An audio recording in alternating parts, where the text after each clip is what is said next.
Board hearing of November 7th, and please be quiet in the room. Quiet. Thank you. Dee, would you lead us in the pledge, please? Sure. Where would you put the flag? Yeah. Oh, I moved it. Thanks. Pledge allegiance To the flag of the United States of America and to the republic for which it stands, one nation, under God, indivisible, with liberty and justice for all. Thank you. And if we could have approval of the Select Board minutes first of October 15th. I'll make the motion to approve the minutes of the Select Board minutes of October 15, 2024, Mr. Chairman. Thank you. Is there a second? David, second. All in favor? Aye. Mr. Chairman? Yes. I'm sorry. May I suggest an amendment? Sure. Page 3. On page 3, the second paragraph. And it lists out the outline for the search of the new town manager. And point number 3, it says, with Maureen Bernard, the chair will review recommended members of the town committee, announcing their appointment in January and February, with the aim to come up with a list of finalists in March. I was under the impression that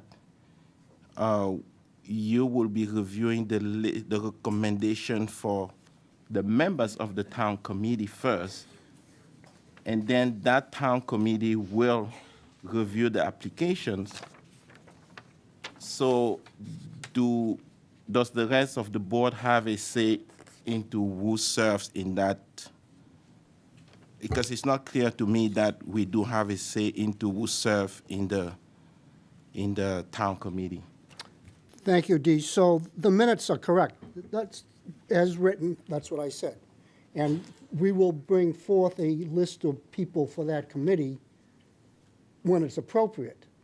The first thing we have to do is hire the firm to request the candidates to apply, and working with that firm will put together a committee. And this board will vote to approve that list.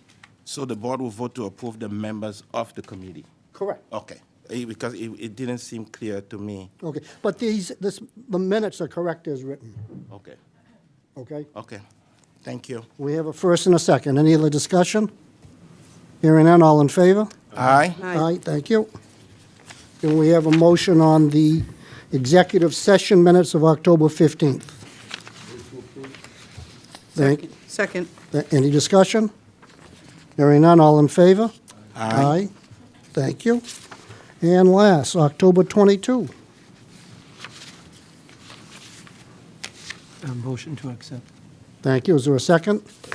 Any discussion? I was not here. Then you'll abstain? Okay, all in favor? Aye. Abstain? 2 abstentions. Very good. Thank you. A public hearing will be held on the application of Zoe Cafe and Grill, 75 Sylvan Street. And, sir, I'm not going to even try to pronounce your name, so I'll ask you to introduce yourself in a minute. Thank you, so I don't butcher it. Owner for a common vicular's license at that location. Please go to the microphone, introduce yourself, and tell us what you want. Hi, my name is Vasilios Sideris. Vasilius, thank you. Yes. Welcome. Or Bill. Bill, thank you. Yes, that's easier. Yeah. So, Welcome. me and my wife are trying to open the previously cafe there, 75 Sylvan Street. So, we're here to, for the common victuals license. We also had a business before in Beverly for 20 years. Okay. So we're looking to, open back up the cafe there. Madam Clerk, all the paperwork in order? It is. Okay, wonderful. Tell us the hours of operation and, In the beginning, we're going to try to open from 7 to 3 p.m. for breakfast and lunch and see how it goes. And if the breakfast is not picking up or there's not enough business, then we might change the hours into lunch and supper till 7 or 8 p.m. okay, very good. Questions, D? No questions. Good luck. Thank you. Thank you. Maureen? You look very familiar. You said you had a Yes, restaurant well, in... I currently work at the Brothers Deli. Right, that's what, okay, good. Well, I'm very, yeah, very happy for you. Good. Yeah. I'm happy for you and your wife. Good luck. Thank you very much, you. yeah? David? Thank you. Bill, will this be open to the general public? Yes, Not just to the not just to the employees of the tenants? building Good there. luck. Thanks. Mike? You want to ruin everybody's dinner and tell us the menu? We don't have a complete menu yet, you know what I mean? Yeah, all right. But Yeah, we're in yeah. the works of that. Best of luck, thank you. Thanks, I appreciate it. When do you plan on opening? Whenever we get ready, by early December, I believe, we could make it, Okay, all right, thank you. unless we have any problems. Okay, this is a public hearing. Anyone in the audience have questions for Bill? Hearing none, can we close the public hearing, please? Let's close the public hearing. Speak into the Oh, microphone. motion to close the public hearing. Sorry. Is there a second? All in favor? Aye. Aye. What's the will of the board? Motion to approve as presented? Second. Discussion? Hearing none, all in favor? Aye. Aye, opposed, none. Good luck, Bill and your wife. Maybe we'll drop in sometime. All right, thanks. All right, I thank you. appreciate it. Thanks for Yeah. coming tonight. All right. We're okay? You all set? Yep. All set, thank you. The police chief will update the board on DPD follow-up on the recent events at Plain Park. Chief, and introduce your team. Good evening, Chief Lovell from Danvers Police Department. I'd like to introduce members of my team here, command staff, Captain Ashley Sanborn, she's the Operations Commander, oversees patrol and CID, and Sergeant Derek Colella, who oversees the community services and the school resource offices. Also present with us tonight is Superintendent Dan Bauer and his team, Mary Worm, Assistant Superintendent, and members of the school committee. First, I'd like to share an update on the incident at Plains Park on Saturday, October 12, 2024. This event has deeply impacted our community, and I know we are all looking to seek justice for those responsible. Multiple officers were assigned to this case and have worked diligently to investigate the incident thoroughly. On Friday, October 18, 2024, Danvers police officers obtained an arrest warrant at Salem Juvenile Court and arrested a 15-year-old juvenile in connection with the incident. He has been charged with assault and battery on a person with intellectual disabilities, assault and battery to intimidate, which is under the hate crime statute, 2 counts of assault and battery by means of a dangerous weapon. I want to express my gratitude to the officers who have been working tirelessly on this investigation. Under leadership of Captain Ashley Sanborn, Sergeant Derek Colella, Officer Andrew Pelmachi, School Resource Officers Jeff Smith and Jason Skane, Detectives Christopher Gaffney, Detective Michael Moak, Officer Ryan Shallow. Their hard work and dedication has been instrumental in the progress we've made thus far. We continue to work closely with the District Attorney's Office, as we have done since we began the investigation. I want to thank District Attorney Paul Tucker, Deputy First Assistant District Attorney Mary Alice Doyle, Chief of Family Crimes ADA Kate McDougall, Chief of Juvenile Court ADA Maureen Leal, Chief Legal Counsel Scott DeLay, and ADA Kevin Hennessy, all who have been assigned to assist us in this investigation. We'll continue to collaborate with the District Attorney's Office to hold those responsible accountable for their actions and to build a strong case that can be prosecuted to the fullest extent of the law. This investigation remains very active, and unfortunately, I cannot provide any additional information to the ages of those involved and the need to maintain the investigation's integrity. However, I want to reassure the members of our community that everyone involved in this investigation is committed to seeking justice and that we will not tolerate acts of violence in our community, especially those fueled by hate. I want to address the broader topic of youth in Danvers Square and the surrounding neighborhoods. The police have been very well aware of these ongoing issues, including erratic bicycle operation, disruptive behavior at certain businesses and restaurants, and activities on the rail trail. I'd first like to share some general information regarding the police department's involvement in response to these issues. As of October 16, 2024, the Danvers Police Department has received 111 complaints involving youths. 39 of these complaints related to youth on bicycles. The average response time for these incidents involving bicycles was 3 minutes and 27 seconds. Of these 22 complaints, 22 were gone on arrival, meaning the responding officers could not locate the bicyclist or the group. In the 17 incidents, officers have spoken with juveniles and or their parents, taking the time to educate them about the importance of safe and respectful behavior on the bicycles and in the community. In instances where youth were gone upon arrival, if they were identified, This information is passed along to our school resource officers for follow-up. The Danvers police officers are encouraged to proactively engage with youth on bicycles, reinforcing positive behaviors and educating or taking action when their behavior is dangerous or disruptive. Mass General Law, Chapter 85, Section 11B governs the actions that can be taken when a minor is operating a bicycle contrary to the regulations of the law. Our officers are permitted and have taken the following actions when handling youth on bikes. Officers have spoken to youth about their behavior. In most cases, information is documented so other officers are aware of recurring behaviors. Officers have contacted youth parents and required them to respond to the location, take custody of the youth and the bicycle. Again, these actions are properly documented, and both youth and their parents are educated about appropriate behavior. Officers are also permitted to take and have taken possession of youth bicycles and transport them to the police station to require parents to take ownership of them. Officers are encouraged to use discretion when interacting with the public.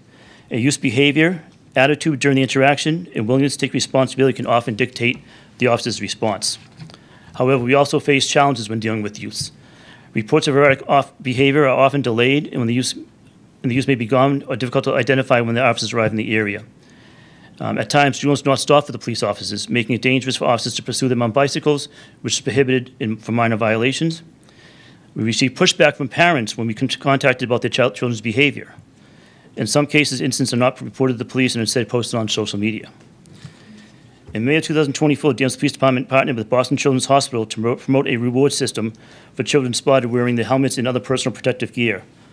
Our school resource officers and patrol officers have distributed these reward coupons to community youth engaged in positive behavior on their bicycles. On July 6, 2024, the Community Service Division held a bike rodeo to promote bike safety and helmet use among children, encouraging good habits from an early age. We partnered with Target and the Danvers Kiwanis Club to provide bicycle helmets during this event. On September 23, 2024, the Danvers Police Department received a grant totaling $35,786.66 from Municipal Road Safety Initiatives.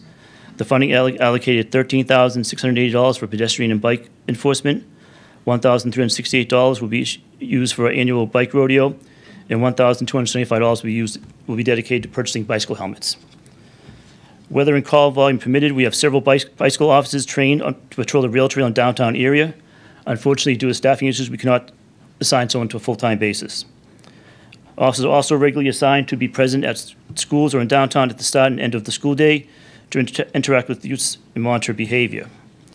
In August of this past year, Lieutenant Sullivan, our liaison to Traffic Advisory Committee, began discussions with the Parking Clerk Kathy Simon and Select Board Bean regarding bicycle safety in their respective roles. An email chain was initiated to share some comments and recommendations. Some of the department's suggestions included police education. In addition to roll call training, we'll request Attorney John Sheff dedicate a portion of this year's legal update to discussing practical bike enforcement. Public education is another big issue. Collaborate with Superintendent Bauer on promoting bicycle safety through his newsletter. Parental engagement is something we struggle with. We continue to face challenges with parental engagement. In October, we held our third annual school safety meeting at the Hilton Richmond Middle School. We had our highest turnout in 3 years of 15 parents showed up. Student education, adding bicycle safety curriculum to the DARE program. Officer Skane, about a year and a half ago, transitioned the DARE program from the middle school to the 5th grade because we felt by the time they reached middle school, they were already being introduced to the issues they wanted to discuss during the DARE curriculum. So we moved it to the 5th grade, and Officer Skane goes to every elementary school in Danvers, including St. Mary's, and teaches the DARE program. So including a section on bike safety to address logistics before the students hit middle school would be very helpful. The Danvers Police Department remains committed to community policing activities. Officers are instructed to obtain an incident number when conducting community service initiatives, which include walk and talks, attending community events, and participating in school events. As of today, officers have initiated 478 community policing activities in 2024. In comparison, officers initiated 440 community policing activities in 2023 and 493 in 2022. We currently have 3 school resource officers assigned to Danvers schools, 2 at Danvers Public Schools and 1 at Essex Tech. These officers collectively spend over 120 hours a week building positive relationships with the youth in the community attending Danvers schools. After school and on early release days, officers are encouraged to spend additional time downtown pending call volume and other responsibilities. Every summer, more than 60 Danvers youth attended a week-long district attorney summer camp, which is free, and they get to interact with police officers and other youth across Essex County. We recently completed our beginning of the school year meetings with every school in the town of Danvers, including Essex Tech, St. Mary's, and St. John's Prep. During these meetings, we discussed how the Danvers Police Department can better support our schools, our students, and our teachers. Bicycle safety was a key topic, and we were impressed to learn that Principal Adam Colantoni of the Hilton Mitchell Middle School has already started proactively addressing issues related to erratic operation of bicycles by prohibiting certain students from bringing their bikes on campus. The DARE program also continues to sponsor numerous after-school programs, including flag football, flow hockey, soccer, dodgeball, and in the winter, they do DARE bowling. At the last meeting, Dee made an important statement. We cannot police our way out of this issue. We need the support of the community as well as the parents of our youth to talk not only about bicycle safety, but also about appropriate and respectful behavior overall. These lessons start at home and are reinforced each and every day through positive interactions with fellow youth, educators, community members, and police officers. Unfortunately, we cannot be everywhere at once. In 2023, our officers responded to 24,786 calls for service. We often rely on the community's assistance in identifying problem areas and concerns and developing strategies for best addressing ongoing issues. I want the Select Board and our community to know that the men and women of the Danvers Police Department are committed to ensuring the safety of each and every member of this community. We heard the community concerns shared at the last meeting, and we're working diligently with all stakeholders to effect positive change. I always welcome recommendations on how we can better serve the community. The best way to contact me is via email, which can be found on the department website.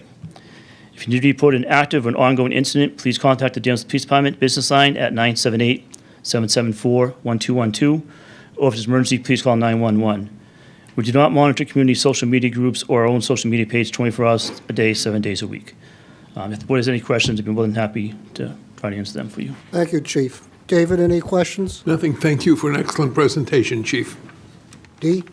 No, thank you for the update. No questions for now. Maureen? Thanks, Chief, for the update. Thank you. I think it's letting people see that the police are in the square is very important. We talked about back in the Jim George days that he would walk, the town, maybe seeing police officers on the bikes. I think you said something like that. Are they periodically riding down the rail trail at all? So they do. We can't dedicate an officer to riding the bike on the rail trail. So what we do is we have officers who are trained to ride the bicycle. They're encouraged to put a bike rack on the back of their cruiser. If it's a quiet part of the day and things are quiet, we encourage them to log off, get on the bike, ride the rail trail, spend some time in the square. But if need be, they need to get back to their cruiser to put the bike back on and respond to calls. Okay. And then I like the idea about the DARE program.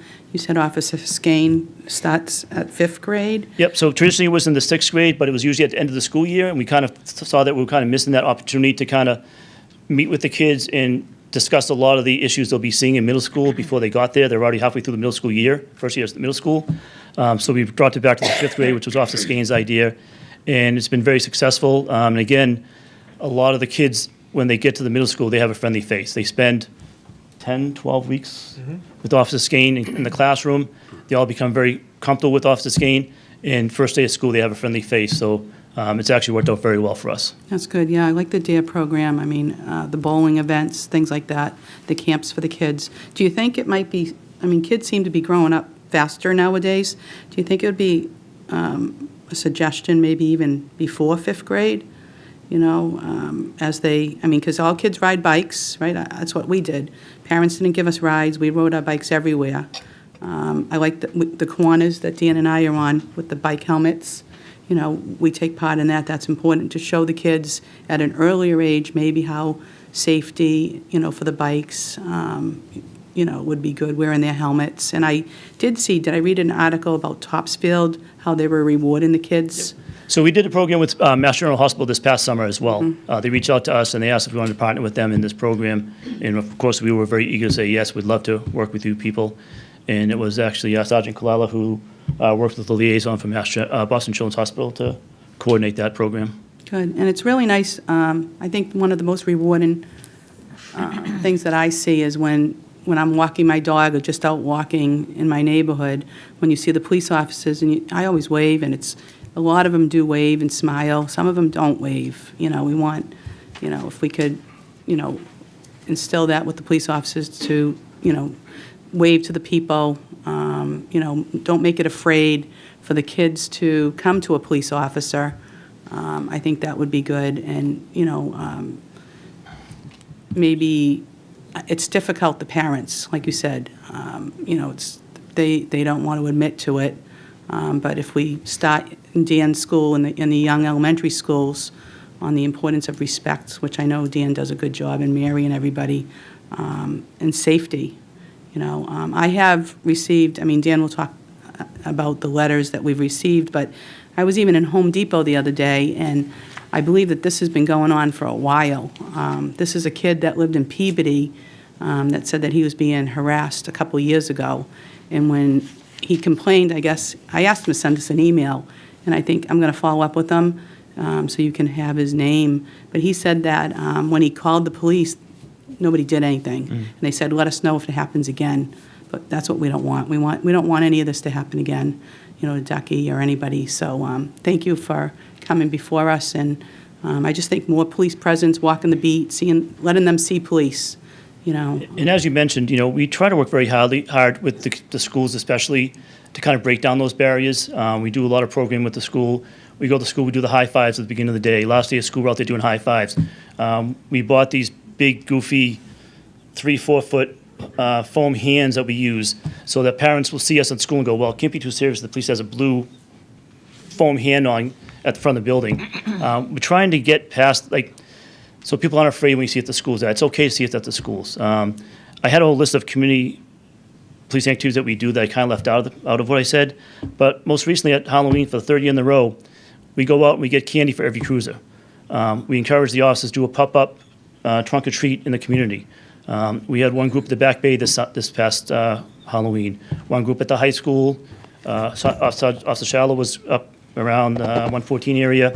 Lieutenant Sullivan and I, we went to Ledgewood, and we parked, put the lights on, and we met with families and gave kids candy. So, our officers enjoy doing that. We spend a lot of time at school events, sporting events, and we're trying to break down those barriers of, mistrust with kids and have them comfortable around us. And another good organization, too, is the Danvers Cares. If, kids can get involved with that, they do a good job with community service, things like that, and try to maybe get some parents involved, too. That would be great. But thank you. Thank you for your update. Thank you. That's it, Dan. Thank you. Michael? Thank you. Thank you, Chief, for showing up here tonight. The situation has been going on for a while. And, we had all the social media, they're talking about the things that happen at McDonald's on High Street with the employees harassing customers. I was, a couple, 3 years ago. Then all the stunt bike riding in the center of town, High Street, I've seen it myself. The women that have complained, the girls that are being harassed out in the center of town. Bikes going into CVS and looting. Is that accurate? Yes. So this, we don't live in Roxbury, So I worked at the police station, so I know what GOA means, and GOA means it could be gone on arrival, it could be the officer doesn't want to get out of the car. We need them to get out of the car and walk around. I'm wondering if the resource officers come down, do some walking around the center of town too, after school, they can get some overtime, get out there, show show a little force here. I know it's different than when I worked there, and I know that you're dealing with change of juvenile laws, which I want to have you explain that a little bit in a few minutes. And I know that you're dealing with the post commission, which is it's a no-win situation, and I want you to explain that to the public in a few minutes too, because I know other people don't understand what that's about. And it's horrendous to know what that's about, because you might as well be handcuffed. The public's right to safety and freedom to move about in the center of town, it's live, eat, walk. It's being infringed upon by a few people. Most of the kids that are getting the gift cards or whatever else, they're already good kids. So we got to deal with this group, and there's going to be a group every year. When that building at Hobart and Maple opens, we're going to have 300 more residents. And we don't know what they're going to be. Maybe they'll all be wonderful people, and maybe we'll have another whole gang of bicyclists that are going to harass us. And then when all the other apartments come in, we're going to have other people there. So parents are the core of the whole problem. If you're not scolding your kids, sorry, that's what you get. So it's on us as parents. You know, my kids laugh at me now, they're in their 30s, and they tell me how I used to freak out all the time, but none of them went to jail. So it was okay. Let's see. Can I answer one thing, so I Sure. kind of keep on things? So, you know, we have worked with some business downtown. We have worked with McDonald's to identify youths that were problem individuals. We worked with McDonald's to help get them trespassed. We've worked with other people around downtown to work with identifying the youth through the school resource offices and helping them through the process to get them trespassed from their property. Unfortunately, sometimes not everything is reported to us. A lot of times, you know, Captain and I were in a meeting, and it was like 4 hours later, we saw the post about a CVS incident that no one calls us about. So if people don't call us, we don't know what's happening. And that's frustrating to us when we see things on social media where it's like, well, it happened 4 hours ago. I wish someone had called us. At least we could have went down there and try to identify the people, talk to the parents. So that's kind of a frustration we have sometimes. Yes, no, I agree. I don't know if somebody can monitor the social media a little bit more and maybe pick up some, or maybe you already do. I definitely think we need foot patrols, directed patrols. When the area cars are coming through, they have to park, get out, do the walk and talk. They have to. We need that. The old school way it worked did work. We need a canine back again. I think we still budget for that. You know, there's only 5 police officers working on the busiest shift. That might surprise people. It surprised me when I started working there because 2 car accidents and you don't have anybody available for a call. I think another issue is that we have to face the fact that there's not enough people that work there. And it's not easy to get them anymore. So, you know, years ago in the 90s, they did a study and there wasn't enough then. And the town's grown. We're still using, what, 454, right? It's on scheduling. So there's not many, you know. Yeah, so we need a solid plan of action from you. We need to know that you're going to be out there motivating people to do it, okay? And I would like you to tell, if you can explain the best you can about how the juvenile laws have been changed, Right. which has caused much problems. And then if you don't mind telling people what the Post Commission does for the police.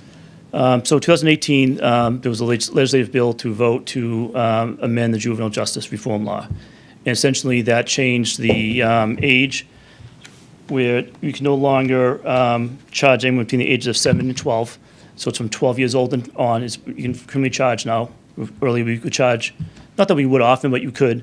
It decriminalized certain laws, such as disturbing lawful assemblies and disorderly conduct on school grounds and at school events.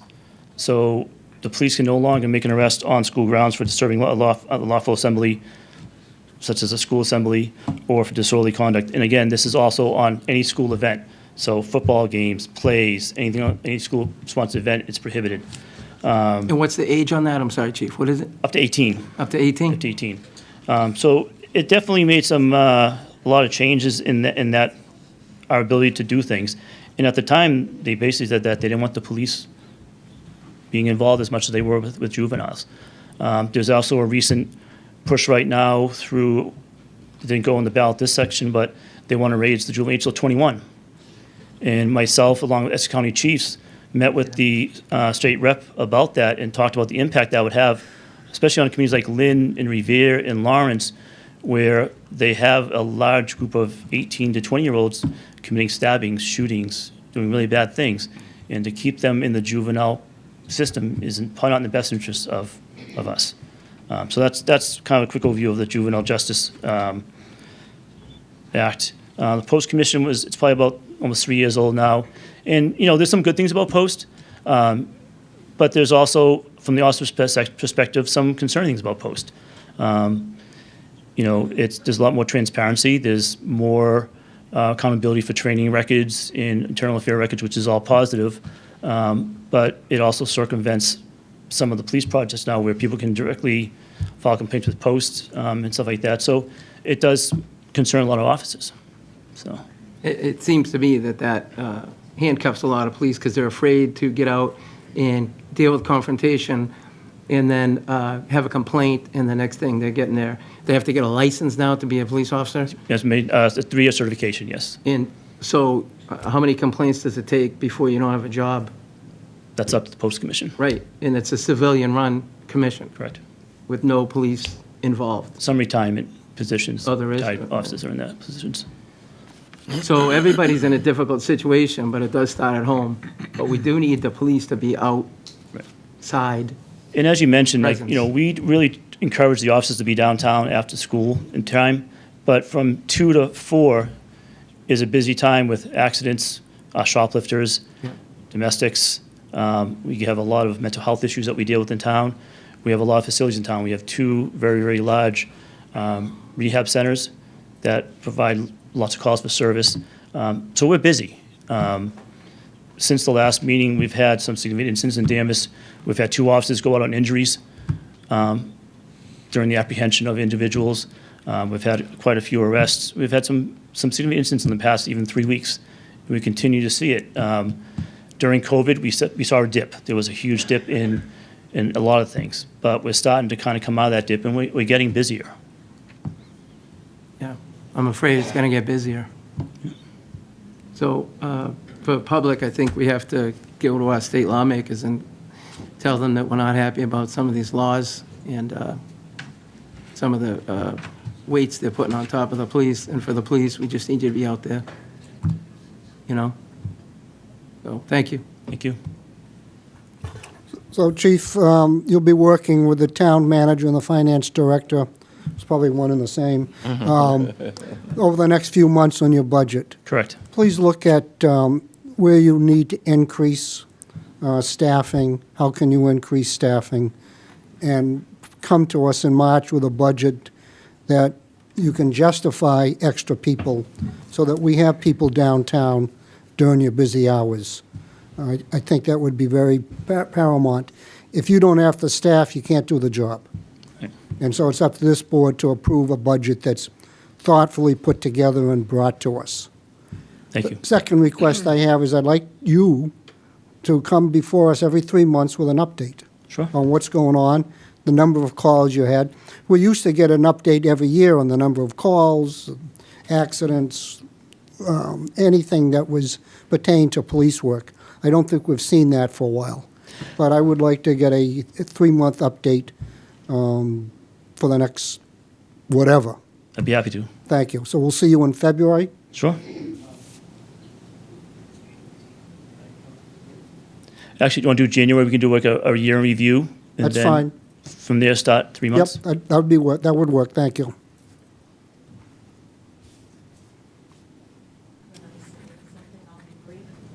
No. It's not a public hearing, ma'am. Really? Nope. Just an update from the police chief. And Chief, I appreciate you coming and updating the community. I don't agree either. I don't agree. Everyone should be able to speak tonight. Then why are we here? Right. Yeah, I don't agree with that at all. Let her Dave. speak. Let her speak, But I don't. And if you want to speak, you didn't speak last on the 15th. I was not here. Okay. But I made sure I was here this time. Let her speak. Go ahead. Give her Please my let her 2 minutes. speak. Yes. I'll give her my 2 You're minutes. welcome. Go ahead. It will be brief. It will be brief. Hi, I'm Robin Healy. I am the mother of 2 people who are in the disabled community, and I do understand that you're all working on this. I guess I just want to illuminate for everybody who may not know, and those who are watching out there, what this incident in Plains Park has done to the young adults, to the kids in this community. They are scared. They are texting each other. They're heartbroken. They think it could be them. So, I mean, like I said, I'm sure a lot of you may know this, but I know this firsthand. My kids are texting with other people in the disabled community. This has to be made priority. These people should not be afraid to walk in their community. And that's all I have. Thank you. Thank you.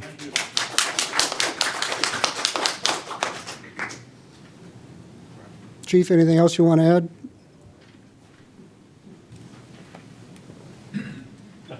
Yeah, as we mentioned in the beginning, again, this is still a very active investigation, and we just ask you to bear with us.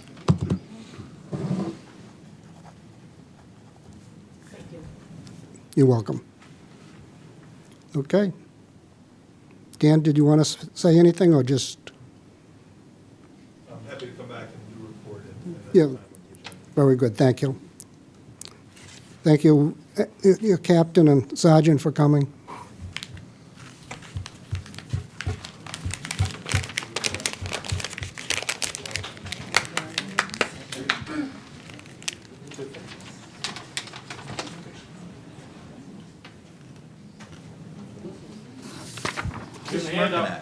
She spoke 3 times last time. Is there a limit?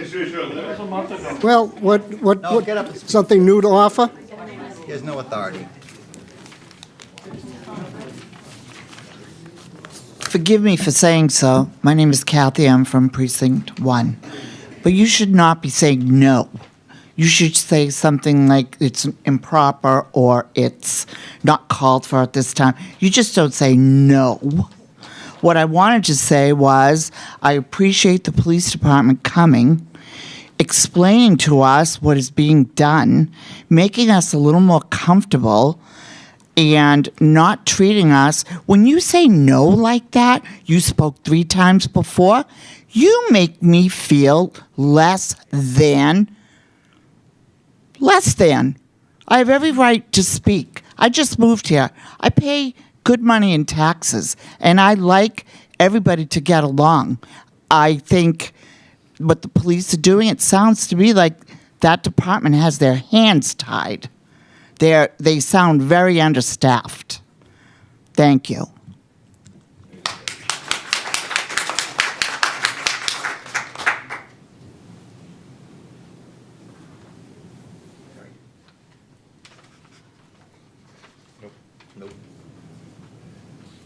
Coley?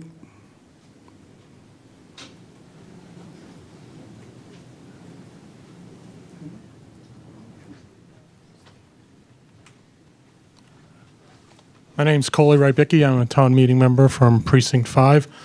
I appreciate everything I heard tonight, and I wasn't planning on speaking here tonight. But I think the one question that remains in my mind is that this has gone on for an awful long time in town, and it sounds like an awful lot of the police efforts to tie back to the community have gone on for a long time. My question is, why hasn't anything been done to reduce what's been going on in the square? Thank you.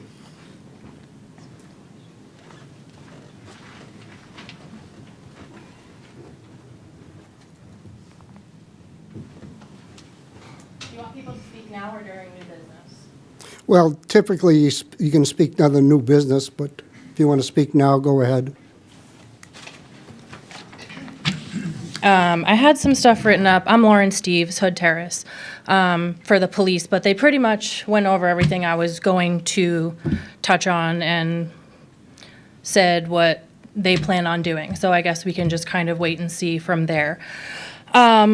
Specifically, I'm very compelled to address some comments that were made by Select Board Member Mills at the recent Human Rights and Inclusion meeting. He criticized the October 15th Select Board meeting, calling it a publicity stunt fueled by haters spreading negativity. He described the atmosphere as a free-for-all of hatred towards government and democracy.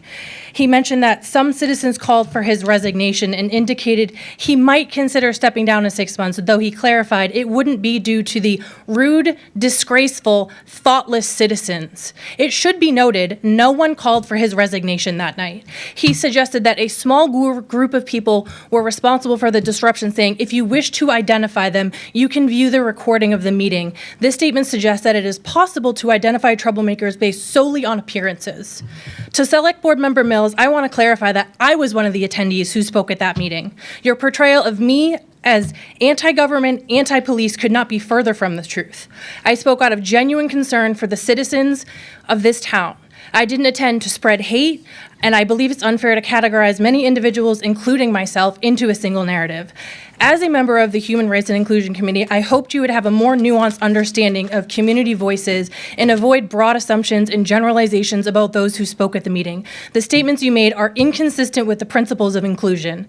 I believe an apology for the mischaracterization of those who spoke at the meeting is warranted. In closing, this All these issues begin with leadership. As the select board prepares to interview candidates for the town manager position, I encourage you to share your expectations regarding the leadership qualities and attributes you believe are essential for this role. Furthermore, if you're dissatisfied with current select board representatives, please note that new candidates will be up for election on May 6, 2025. Your voice and your vote matters. You're here. Resign. Thank you. Good job.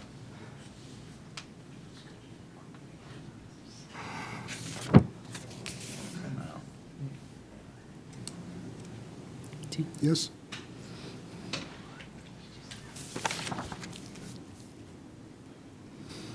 Hello, everybody. My name is Ellen Dugas-Gasser. I'm 68 Wenham Street, District 6. I'm just up here because I have a kid in this age range. And the minute I heard that something was happening at McDonald's like 3 years ago, I was down there. I was down there to make sure my kids were not part of that. I made sure. So these parents need to be accountable for their actions. Because if you're a parent of those children, you should be held accountable along with your children. Because we are their models. We are the representatives. And there's anything we can do to help the police to make those parents accountable, then let's do that. Because if they're not 18, we're over 18, and we should be accountable for those children. If they have to lose their bikes, oh well. Because phones, the minute my kids were down there, I told them point blank, if your face is one of those children, believe me, you'll be at McDonald's cleaning those bathrooms for a month. And they knew I meant it. So we need to step up as Danvers representative in Danvers, the town of Danvers, and make these kids accountable. And be parents. They're talking about the parents. I'm sure you struggled with them. I'm sorry. Because I see these kids. I go to my kids' middle school because my kids probably forget their lunch or whatever because they forget a pencil all the time.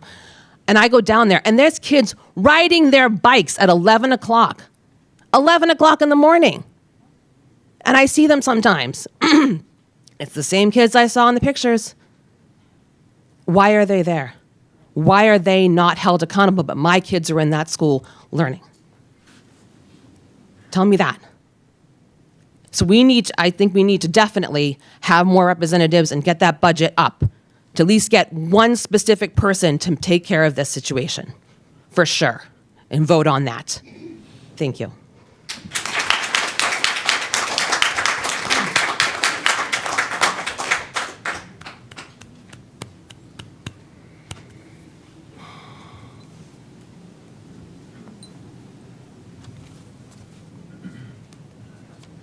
My name is Kathy Rapucci. I live at 15 Pickering. Rail trail comes on both sides of my property. I don't have a lot of problems, or I don't see a lot of problems with the kids on the bikes on the rail trail. I'm sure there are plenty. But they're on Pickering going down across Hobart, no helmets, in a gang, down to the Y, down the hill. Or they're going across my property and popping onto the rail trail, now that I think of it, and doing those wheelies or whatever they do. So it's dangerous, and they're in, I'll call it, kid gangs, 4 or 5 of them. They're boys, and what I'd like to just comment on, there are girls around too. They walk, the boys ride around them.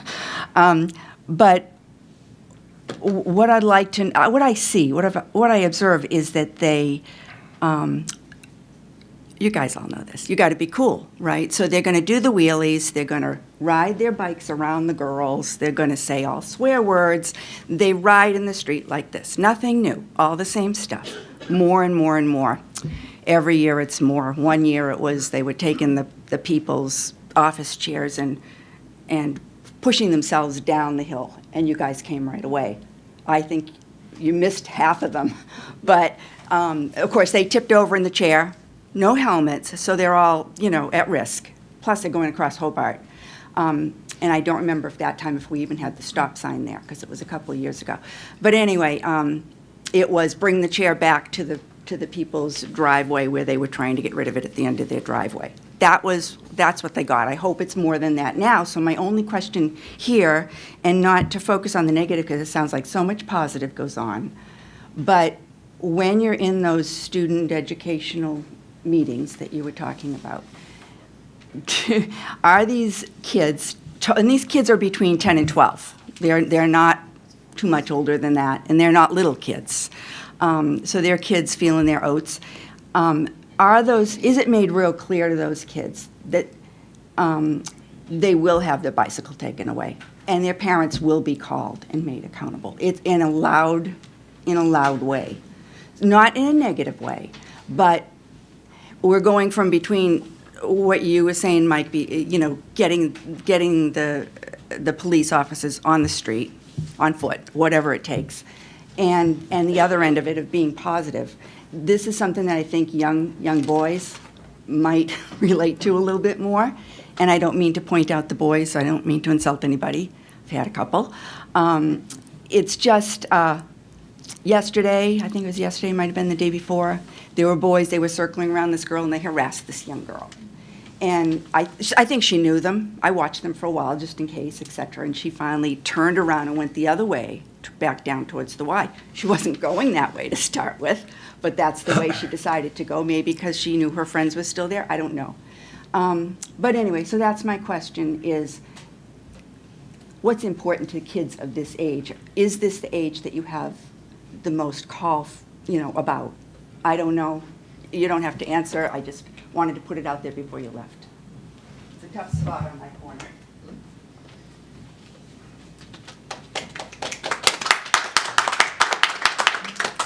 Kevin?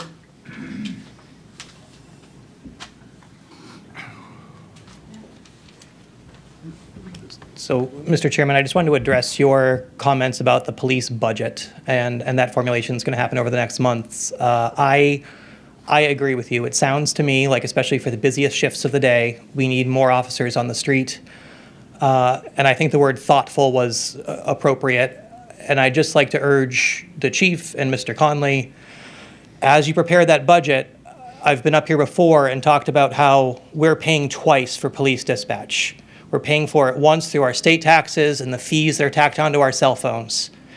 This is a service that the state of Massachusetts can provide to the town for free, for no additional money. Based on the number of staff in there now, I'm guessing, even though it's not broken out in the budget, that's $500,000 that we're paying to operate a duplicative dispatch center. Right now, I don't know many people, I'm in my 40s, I don't know many people younger than me that even have a home phone. If you call on a cell phone, 911, you're going to the state first. Right? So we are maintaining a duplicative, unnecessary capability. The state does a fantastic job. They publish all the stats, exactly how long it takes them to get a call through. So if we want more officers on the street, I am all for it. I am absolutely for the police, giving them what they need to do the job that we're asking them to do. But we need to look at that $500,000 of budget that's hanging out that we're spending needlessly before we go asking for an increase in budget of hundreds of thousands or $1 million. Thank you. Thank you.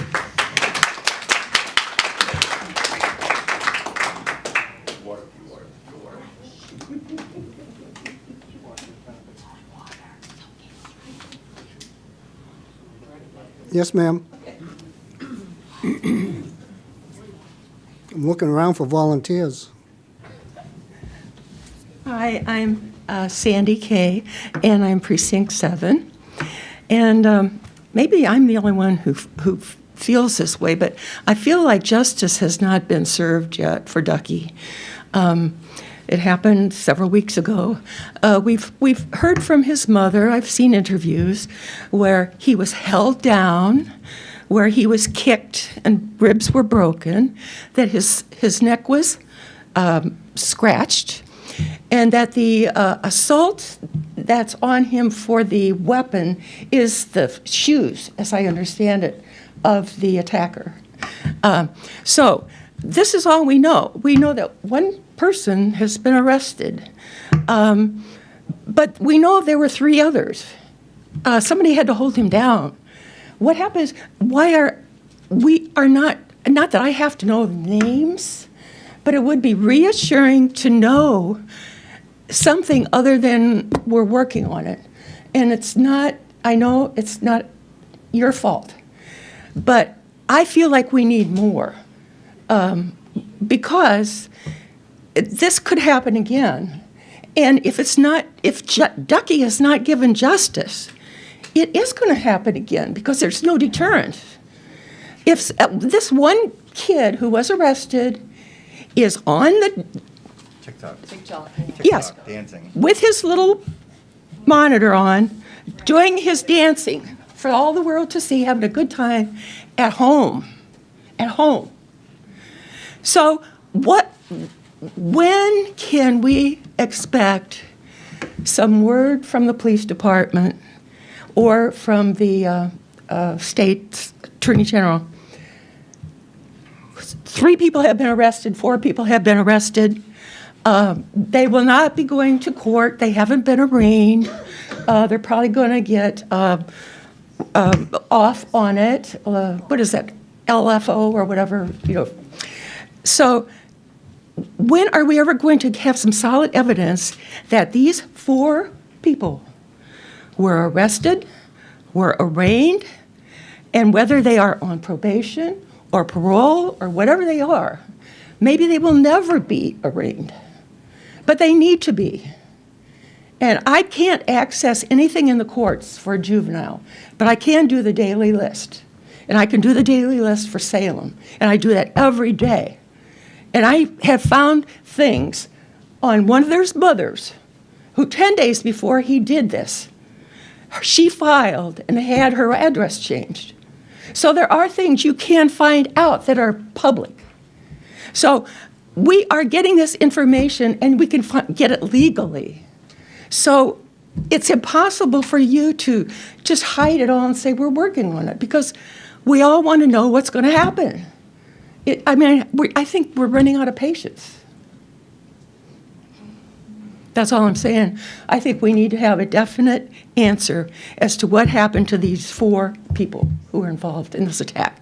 If not, all the money we're raising and all the rides we're having for Ducky is good, but that doesn't solve the problem, and that's not a deterrent. He deserves justice, and he's not getting justice. And we want him to have justice. That's all I wanted to say.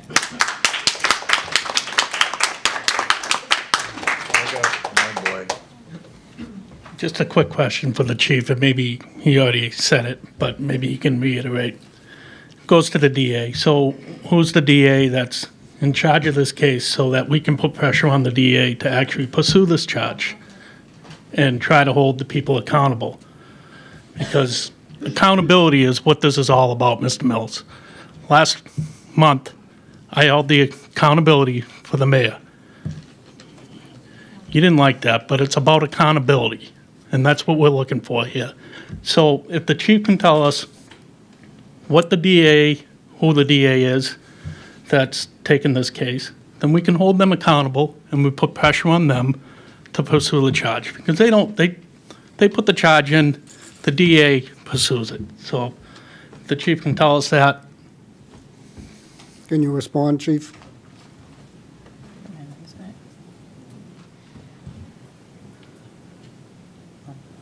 Ultimately, District Attorney Paul Tucker is the district attorney in Essex County. He oversees the entire division.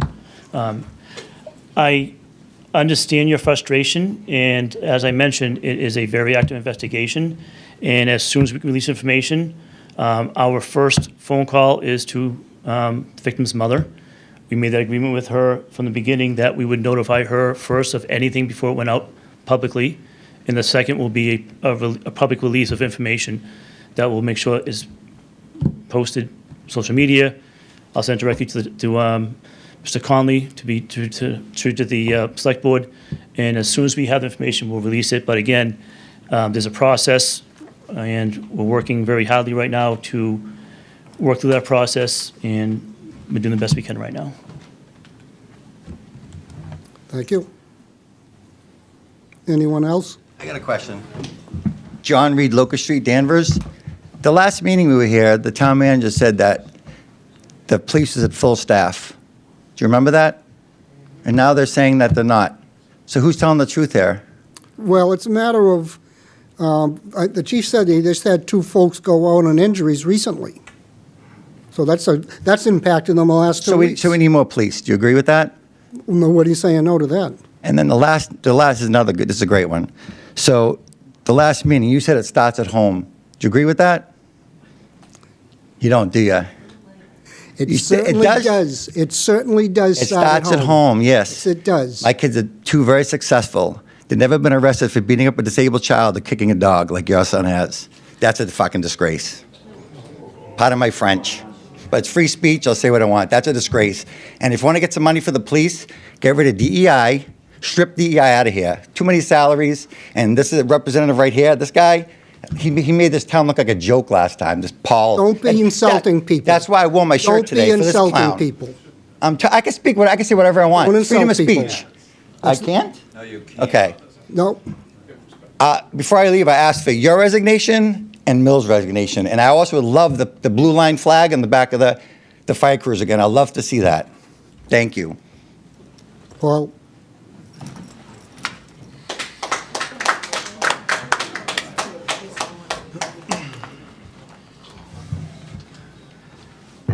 Through you, Mr. Chairman, to this person. yes. Mr. Reed to you. Person. Mr. Reed to you. Anyway, I didn't expect to come up here again, but I'll tell you what. I spoke my piece last time. I'm not going to ask for anybody's recommendation, and I really don't care what this gentleman wears on his chest. Thank you. It's Gucci, by the way. Thank you. Have a good day. You're very welcome.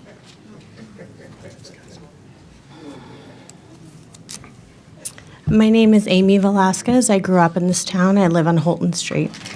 I think as I'm listening to people speak, one of the things that comes to me is what's happened with Ducky. This incident, this has happened. Everybody agrees it's awful, right? But it's not something that's unusual. It's not something that doesn't happen in this community. I grew up in this community.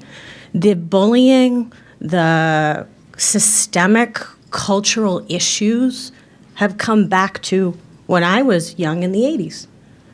I grew up here. Some of the people recognized me that went to school with me. And at that time, many people were subjected. People with disabilities were subjected. People of color were subjected.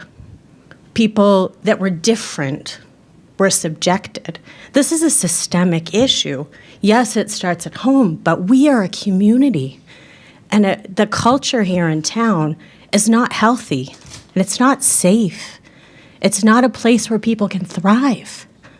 And I feel as though, yes, there's a place for justice. Absolutely, 100%. I agree with everybody there. But there's also a place for education. And there's also a place for creating and nurturing our young people, ensuring that our adults are also exhibiting behaviors that model for the young people what they should be striving for, what they should be living for. And that's education. And so where are we engaging? The police are engaging. Where are we as a community engaging so that our young people are having opportunities to engage with individuals with disabilities? They're having an opportunity from a young age to establish friendships, to recognize that they have a seat at the table, to normalize that disability is another way of living, and that we all have a right to that. I feel very strongly about that. So as I listen to people argue here and argue there, I feel as though there's a lot at the center, but the actionable things that we can do as a community is where we also need to focus. What can we do? What are those next best steps? How are we ensuring that the voices are heard? How are we ensuring that our children are safe?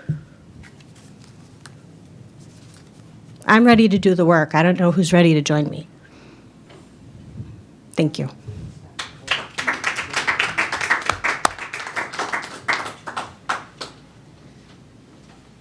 Anyone else? Tony?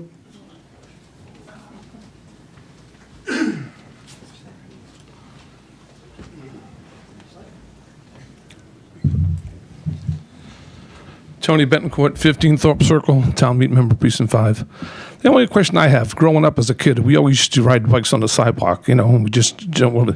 Lately, I don't know, is there a rule that they can't ride on the sidewalk? It's a bylaw? But see, that's the reason being. I know on busy sidewalk shouldn't be that way, but they're in the streets, man. I'm telling you, they pop wheelies in the streets. They're coming to cars and stuff. I mean, I've seen it happen and stuff like that. It would be better if they were on the sidewalk. I'll be honest with you, okay? But on downtown's a different situation with all the people walking. But I think we should take that bylaw out and let the kids ride on the sidewalk. It's much safer. I mean, you know, we have bike lanes. Even bike lanes are not safe these days. I mean, you know, and the traffic in this town is unbelievable. I mean, come on. Between 2 to 4 o'clock or 5 o'clock, you can't get out of the house. I mean, it's ridiculous. I mean, you know. That's what I'm trying to say. I'm not trying to pick on anybody, whatever, but we have to make an example. I mean, there's no question about it. This has been going on for a long time. I remember hearing about the McDonald's with all the kids and stuff. Even the other day, I heard of kids riding through the mall on bikes, okay? I mean, it's ridiculous. Come on. We got to, and I know the police, they're doing their job. I understand that. But I think we need beat cops back, you know, friendly. That's when I grew up. That's what we had, okay? Not to be funny. I mean, you know, we have to get a little bit smarter and do what's got to be done. I don't know. I'm just trying to be helpful. That's all. Thank you, Tony.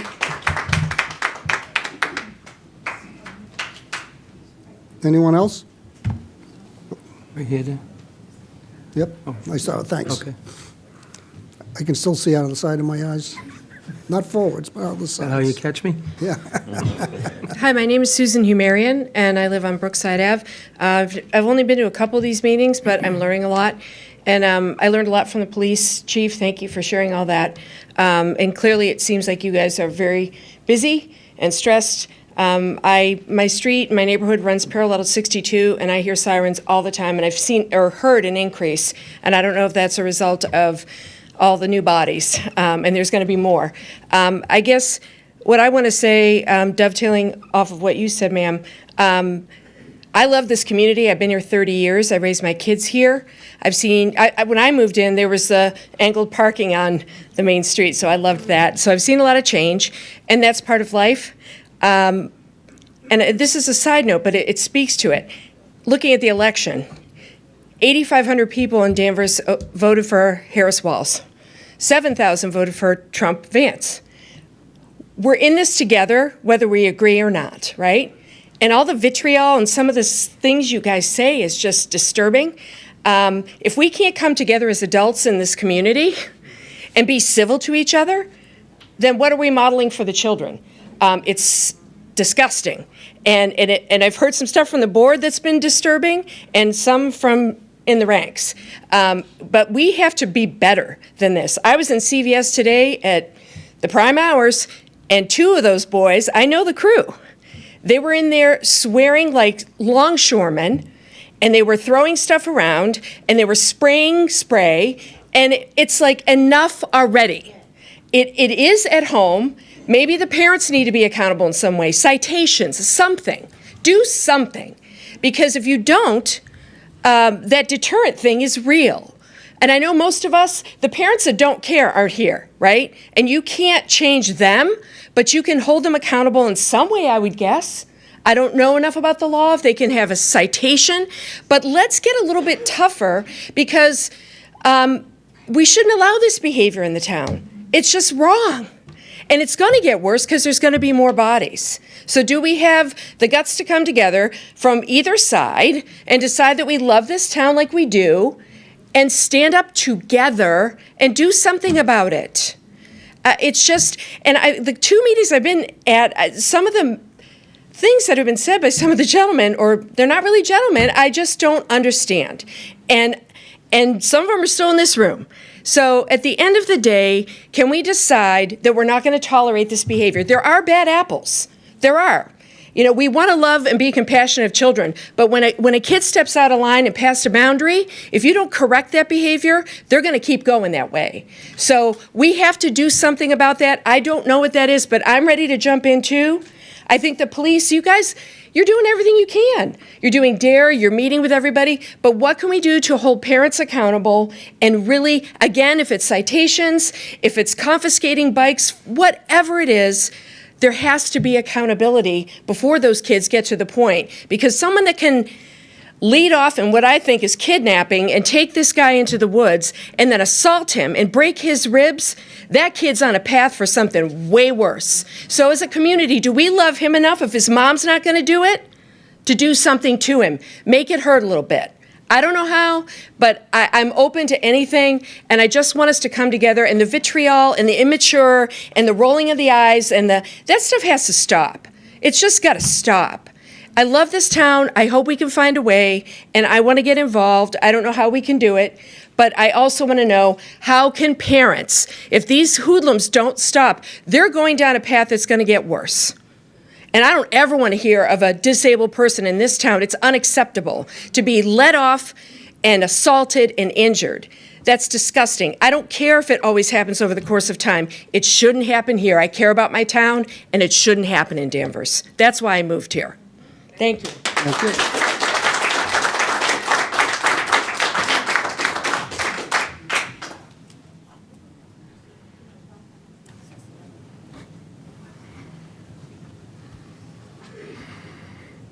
Anyone else?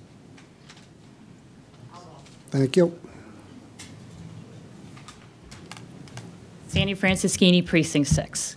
I am a city girl, born and raised, and I got tired of the city. And I was happy to move to Danvers because it was quiet, calm, great place to raise kids. Now, unfortunately, I'm starting to see what the city is slowly coming here to Danvers. And I hate to say it, thank you so much for coming, it's only going to get worse. More people are going to come in, like Michael said, you're going to have more kids coming around, more parents busy, not paying attention. You know, I don't want to do that to people and you know, belittle them right away, but it's just, being in this, it's tough. It's a lot of work. We need more cops. Another thing is, I don't want to make it more work too. Is there any way, when these kids are misbehaving, take away their bikes and give them a fee they have to pay to get their bikes back? Or a ticket to the parents, or make them earn back the bicycles and the phones and all this stuff. Like Ellen was saying, clean the bathrooms. You need help with the trash. They had the pumpkin thing today. Have those kids come out and help. Shovel them, let them see what hard work is all about. It's not easy. I know, I'm sorry, I'm a little nervous. I hate talking in public. But something needs to get done because it's going to get worse. And I feel badly for the cops because they're the ones who are going to have all the problems. They're the ones who are going to be yelled at. People are going to be upset about it. But it does start at home. I would never, I mean, if I ever did any of this stuff, my father would beat my butt if I did any of this. And the kids, there's no discipline anymore. Kids aren't afraid because they just get away with a lot of stuff. Not to blame you guys. I'm just saying because the parents allow that. And we need to make sure that changes. Thank you.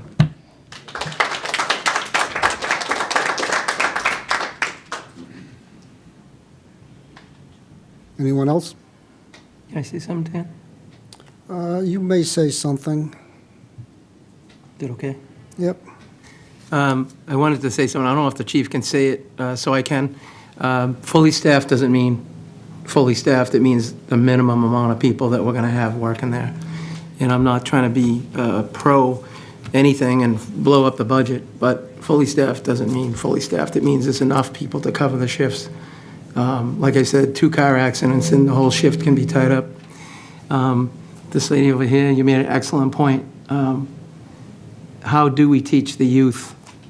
How do we promote them to see the difference in people that are handicapped? I had a great experience growing up with my sister Susie, who's Down syndrome. She taught me more than she'll ever know. So me and my brother learned how to fight in the neighborhood because they made fun of her. I also raised 2 girls that look different from me, and we had a good experience in this town. So it tells me that people are good. We just have some fews that we got to deal with, but we do have to teach the kids. And it might be a program in school where they somehow we have them mix in with, bring some handicapped people in. However we have to make it, we got to be creative and mix it up so that it's not an odd thing to talk to somebody that doesn't speak, that can't help themselves, that is got less going on. Is that okay, Dan? You're taking over? No, I'm sorry. Yes, you may.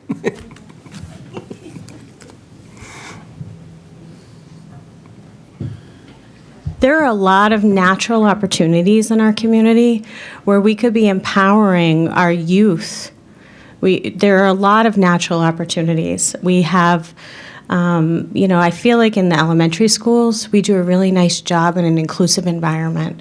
And when kids get to middle school, a lot of that falls out because they're trying to find their path. They're trying to figure out who they are.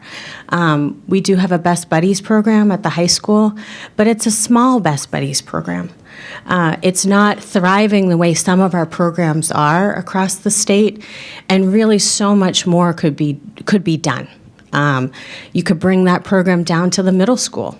You could ensure that sports teams, right, your football team, your lacrosse team, your whatever, it's not just about who you know in town to see if your kid is being looked out after. It's about, this is our community, and we look out for everyone. And that comes from us, the community.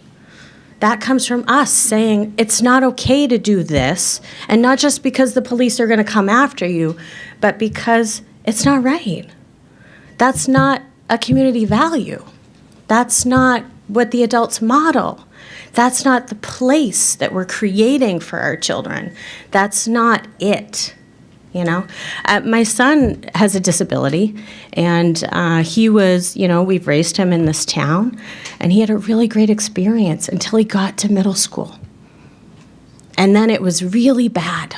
And so some of these incidents that you talk about, what happened with Ducky, which is horrible and atrocious, but lots of things have happened to my family too.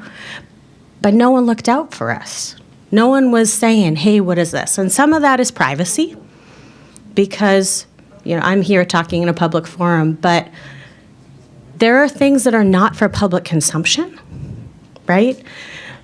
But this is not an inclusive environment entirely. It's pockets, and it's about who you know, and it's about who you're connected to, and it's about, have you been here your whole life? Have you not been here your whole life? Do you know this person? Do you know that person? And I'm going to speak to that because that's the truth. That's been my experience living here, living in other communities, and then coming back here to raise my family and feeling concerned that my children don't fit the mold, and so they're not going to be looked out for. And they weren't looked out for. And that's not okay. So yes, you do things. You throw your hat in the ring. You join the Accessibility Commission because everyone deserves their seat at the table. I'm ready to do the work. We do wonderful things on the Accessibility Commission. No one ever comes to the meetings. No one ever comes. But we're there, open door, anytime. I got tired of my community not looking out for my kids. So I said, what can I do for other people's kids? What can I do for the rest of our community? How do we serve them? How do we create this? How do we as adults say, this is the new normal, friends. This is no more pegging kids with crab apples, bullying. There's none of that. There's no place for that. Why aren't we creating systems? It's a lot that falls to the schools. It's a lot that falls to the police. It's a lot that falls to parents. But we can only do it if we're together. We can only do it if you build the program and then the kids actually go. The kids actually join. The parents actually engage. I'll use a silly example, but the football team actually says, you know what? We are going to partner up with these kids for this particular activity. We're going to play on the integrated team at the high school. We're going to volunteer for Challenger. And that comes from the parents. And that's normalization. That takes disability, and it makes it normal, because it is normal. It's one of the iterations of the human experience, right? And so I feel as though we should be doing actionable things and stop talking about what we're not doing and the this and the that. How do we engender community?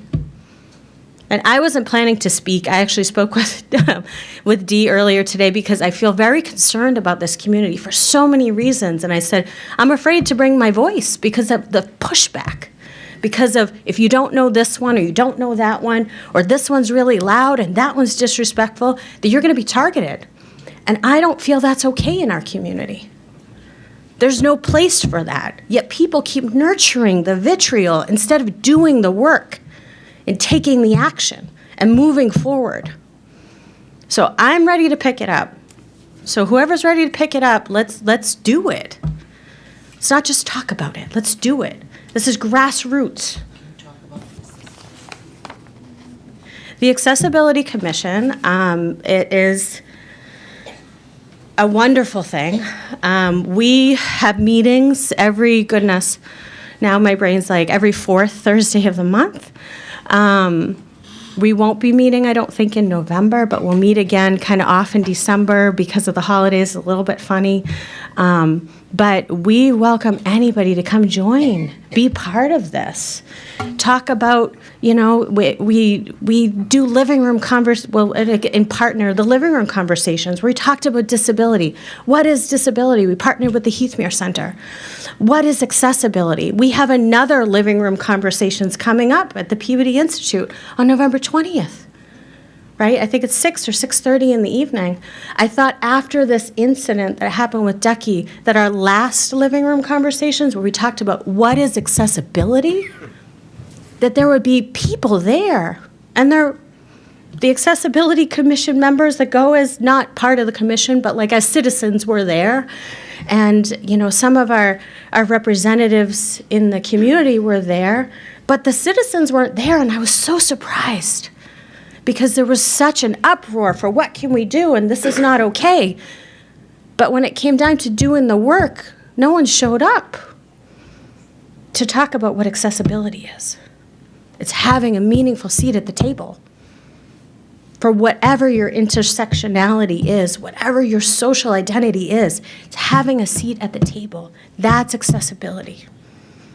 I just believe so strongly in that, and I really appreciate everybody giving me the time to speak, because I feel like the only way we can make a change is to be brave, to use our voices, and bring them to action. Don't bring them to social media, bring them to action. How are you living, right? To go back to live like MLK. That's something we've done in our community. What are we doing of service? How are we normalizing? I'm so fed up and so tired of pulling my soapbox along and no one joining the party, but continually talking about it's not okay. Sorry. I'm not going to apologize for my emotion, but I appreciate the time and I appreciate everybody listening, and I hope to see some folks soon, and I hope that you'll join us as the living room conversations, where we're really going to talk about communication and disability and what that means. It'll be at the Peabody Institute Library on November 20th is the Wednesday, correct? But it's time. It's time for everyone to pick up, Have soapbox will travel. That's what I always say my hashtag is. But there's a reason for it, and it's because I'm looking around me here and I'm seeing people in agreement from both sides of whatever their political ideologies are, saying, yes, this is the work. Let's do it. Thank you. Thank you.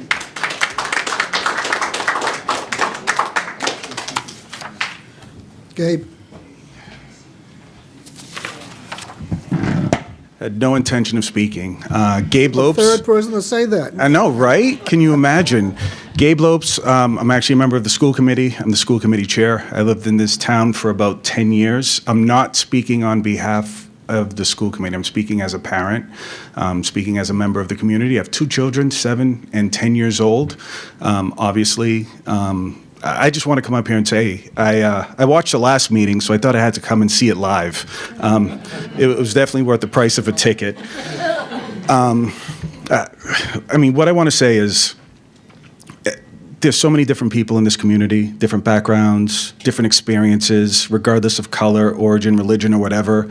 I think we have a community of different pockets and clusters of groups of people who really like each other and enjoy this community, regardless of any political affiliation. The number one rule at my house, and if you live in my community, you'll know it, not a school committee member, don't be an asshole.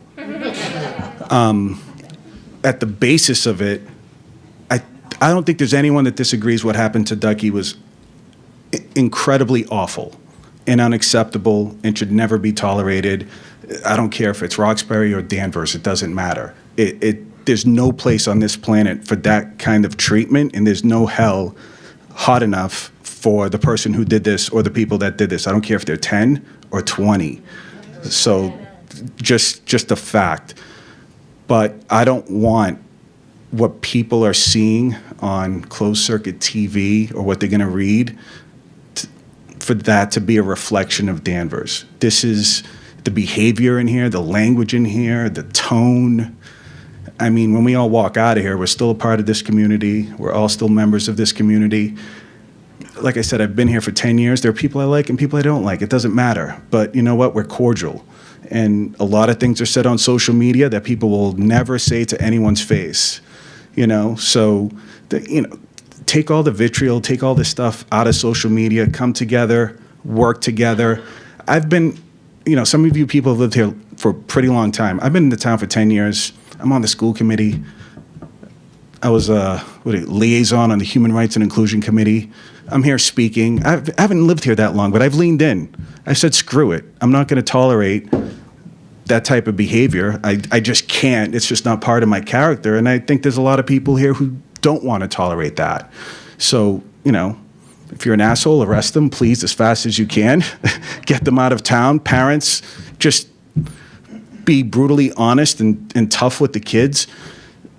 It's just what we want to do. I don't think it matters how long you've lived here. Again, I'll just say, it's really tough as a member of this community. It actually hurts to see what I've seen for 2 consecutive meetings with the tone, and I think everyone knows that.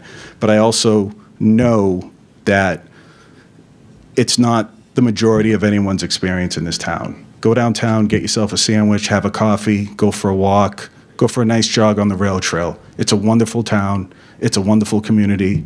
We have an incredible new superintendent that's leaning in and doing some phenomenal stuff, and the police are doing the best that they can, So just want to kind of level set. Everyone cool off, take a breath, walk out of here, and just remember tomorrow you're probably going to walk by the person who said something nasty to you in this meeting. And do you want that? No, it doesn't really matter. So that's really it. Thank you.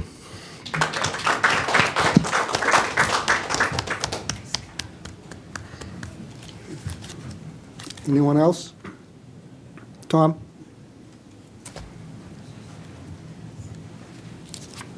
Tom Savage, 333 Maple Street. I hope I have a simple suggestion. Listening to everything that's been going on, I've heard over and over rail trail, top of the rail trail, downtown CVS. The town of Newburyport has live cameras. I was looking at them today. You go in Street South live, Market Square West live, in Street North, and Plum Island, which we enjoy going to. Right now, it seems like you can go down there, create some mischief, and run for it. Cowards don't like being seen. So why don't we take the positive, like the tree lighting ceremony, and the other things we do in the summer downtown, make it all cameras, everyone can see what's going on, and the people who want to cause trouble, they're going to go somewhere else. Because if they know that they're being recorded, it's hard to get out of that one. So I hope that's simple, but I think if we could make it hard for them to hide, it'd be helpful. Thank you.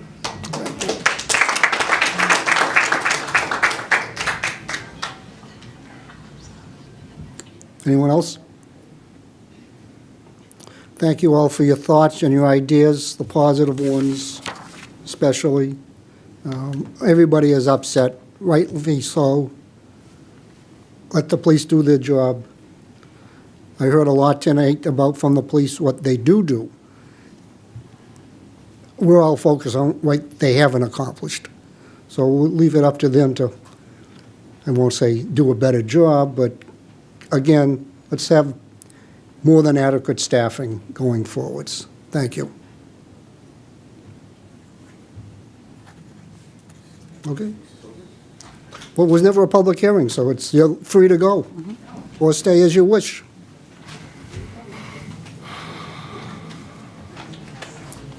Item number 4, Mr. Chairman. Are we going to put Kathy in? Yeah, we're gonna, sneaker, and I'll give the folks. Yeah, can we take a 5-minute? Oh, I'm sorry. Take 5-minute recess. What's that? He wants a 5-minute recess. Recess, or just want to wait a minute? You want a 5-minute recess? Yeah. Everyone does. No, just sit here for 2 minutes. Why, you need the boys' room? Oh, no, they're leaving. They're leaving. You'll be public. You'll be informed. Keep quiet so we can get back to business.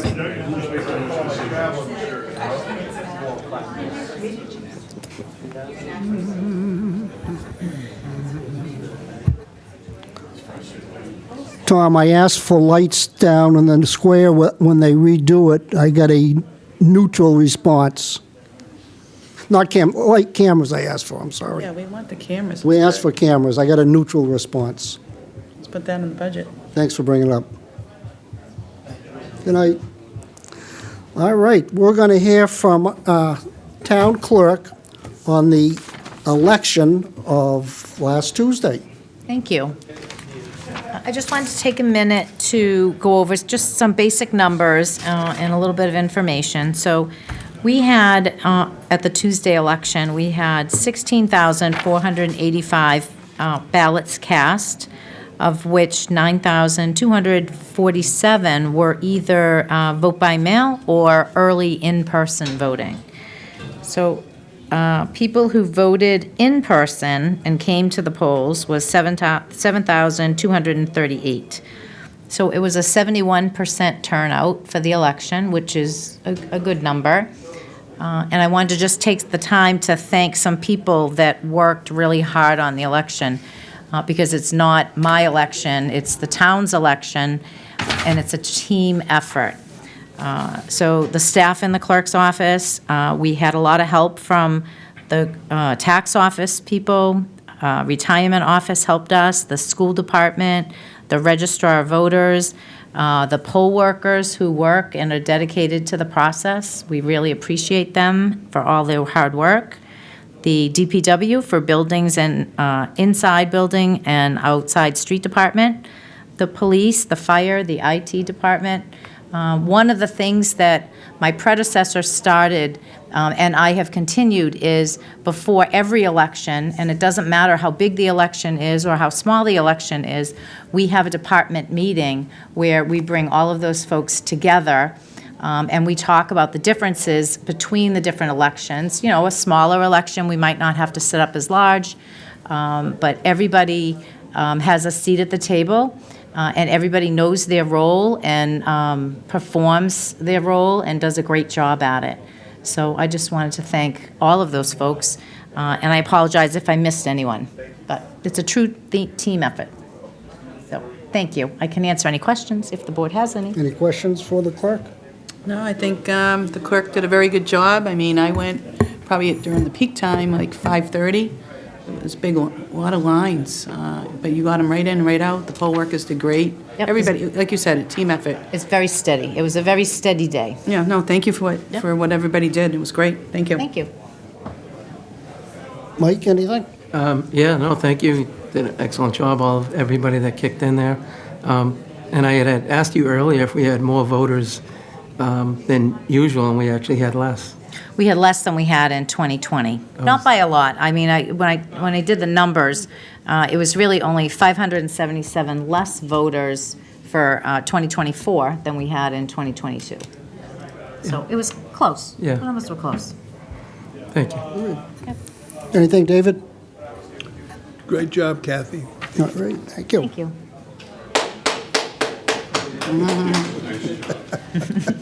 Thank you, Kathy. The interim town manager will report to the board on various items of interest. Thank you. Through you, Mr. Chairman, a couple items. Leave the door open, please. A couple items. First, it hasn't felt like it this week, but we are entering snow season at some point.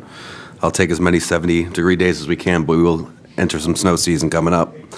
In order to provide some clarity and stability as we enter the snow season, Director of Operations Rob Dever has been appointed acting DPW Director while we await a permanent town manager.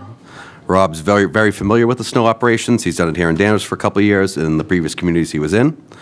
He's also very familiar with the buildings and the other pressure points we'll face as we go through the winter. In addition to that, Stephen King has also stepped up, and he'll be running points on the Public Works budget and capital planning processes this budget season. So again, kudos to them for stepping up in the interim, and for the greater Public Works team as well for all their efforts. Speaking of which, you may have noticed when you came in tonight, we did a free pumpkin drop-off from 4:30 to 6:30, sponsored by Black Earth Compost. If you didn't bring it, it's a little too late now, but it was very successful. Mine are still at home because my kids won't let me throw them out because they painted them. But thank you for those who showed up and participated in that event. And then the final item, through you, Mr. Chairman, the Veterans Day ceremonies at Danvers High School will take place this Monday, November 11th at 11 a.m., and we look forward to seeing everyone there. There are brochures over there in the There are. stairwell if anybody wants one. Thank you. Thank you, Rodney, appreciate it. The board will consider consent calendar.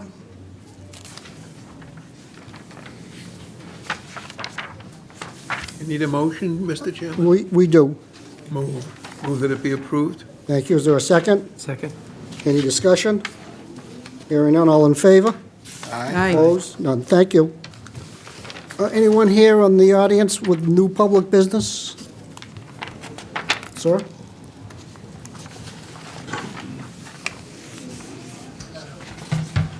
Good evening. Bill Bates, Town Meeting Member, Precinct 4.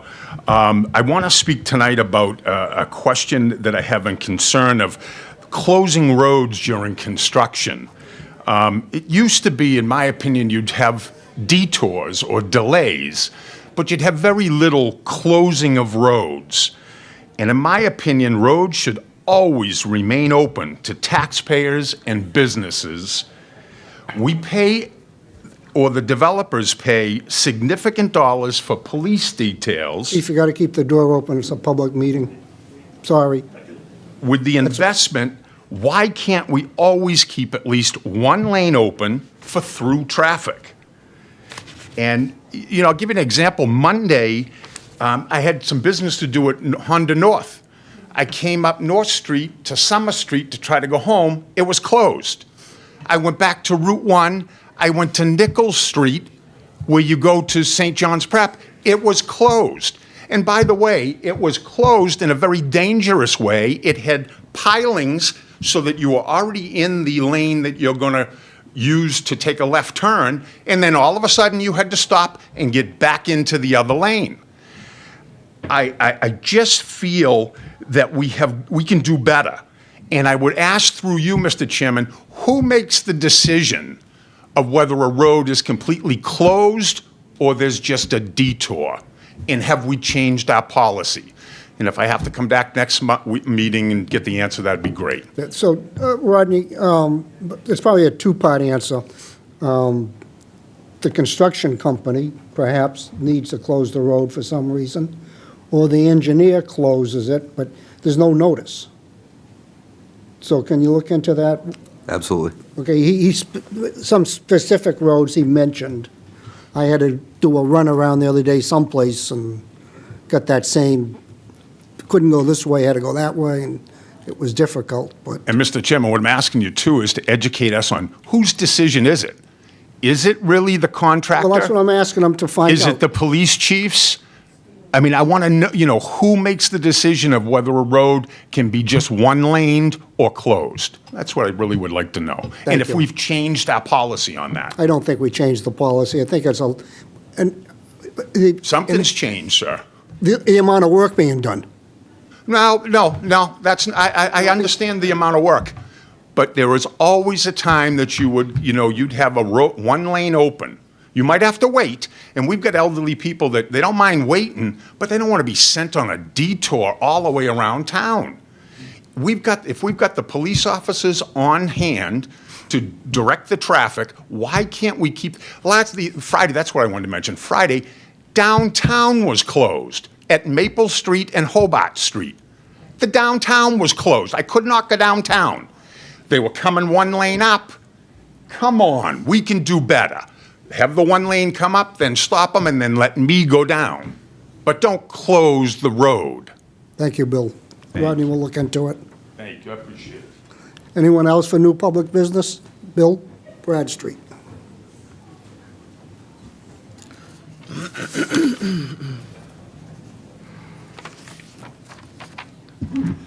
Bill Bradstreet, Town Meeting Member, Precinct 1.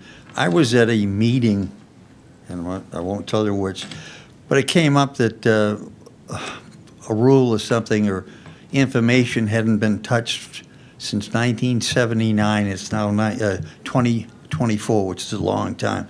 Is there a system in place so that each board goes through a review every 3 or 5 years? If there's no problems, we've had a meeting, there are no problems, and we'll move on. I would rather see the town or the boards active rather than reactive, because now something's come up that should have been addressed in the past, and now we have to deal with it now. If it was addressed in the past, then in a sense, we wouldn't have any problems. Is there a specific board or issue? No, I would ask that any of the boards have an automatic 3, 5 years, whatever. Just sit down, talk to whoever you talk to, discuss what needs to be discussed, and at the end, no problems, thank you for coming, we'll see you in 3 or 5 years. If there is a problem, let's address it now, so that we don't have to be reactive down the line when something comes up that we could have solved at the review time. I'm just looking for a positive. Well, it makes sense what you're saying, but without a specific, I can't. Everybody. How about all of the boards? All the boards. All right, fair enough. So that, yes, we've met. No, we have no problems. We don't foresee any problems. We'll see you in 3 or 5 years. Yes, we have a problem, let's address it. Just be proactive, not reactive. Thank you. Thank you. Anyone else? New business? No? Okay. This time we'll go to Selectmen's closing comments. Dee? Thank you, Mr. Chairman. I have a few points. I just want to, first of all, thank again the residents for not only speaking up at the last meeting, but for coming back tonight to continue to hold us accountable. The fact that you're here tonight is a commitment to the fact that you really want to see this change. I continue to be very concerned about residents expressing the fact that they don't feel safe. I have received emails, letters, and have spoken to residents during some coffee hours. I said it before and I'll say it again. We have to do better. We have to come together as a community to find solutions regardless of everyone's circumstances to make sure that everyone feels safe. I would also like to thank the town clerk and second what everybody had said about the elections. I actually visited the polling site here a couple of times during early voting. The process seems seamless to me, and thanks to everyone involved. The last thing was I want to thank the organizers of the 25th anniversary of our senior center, and thanks to the chairman for, everything that he did to make sure that that event goes smoothly. It was an honor to be part of it, and it was really heartwarming to see such a great turnout, because as we know, the senior center is truly a jewel for our community. And thanks again to everyone who made that possible. It was really great. Thank you. Thank you. You're welcome. Mike? I think I've said enough. Thank you very David? much. Closing comments? Thank you. I have none. Thank you. Maureen? Yes, let's see. Couple of things. Thank you, Mr. Chairman. I want to thank the Chief of Police and Ashley and Derek for coming tonight. I know it's tough. It's under investigation.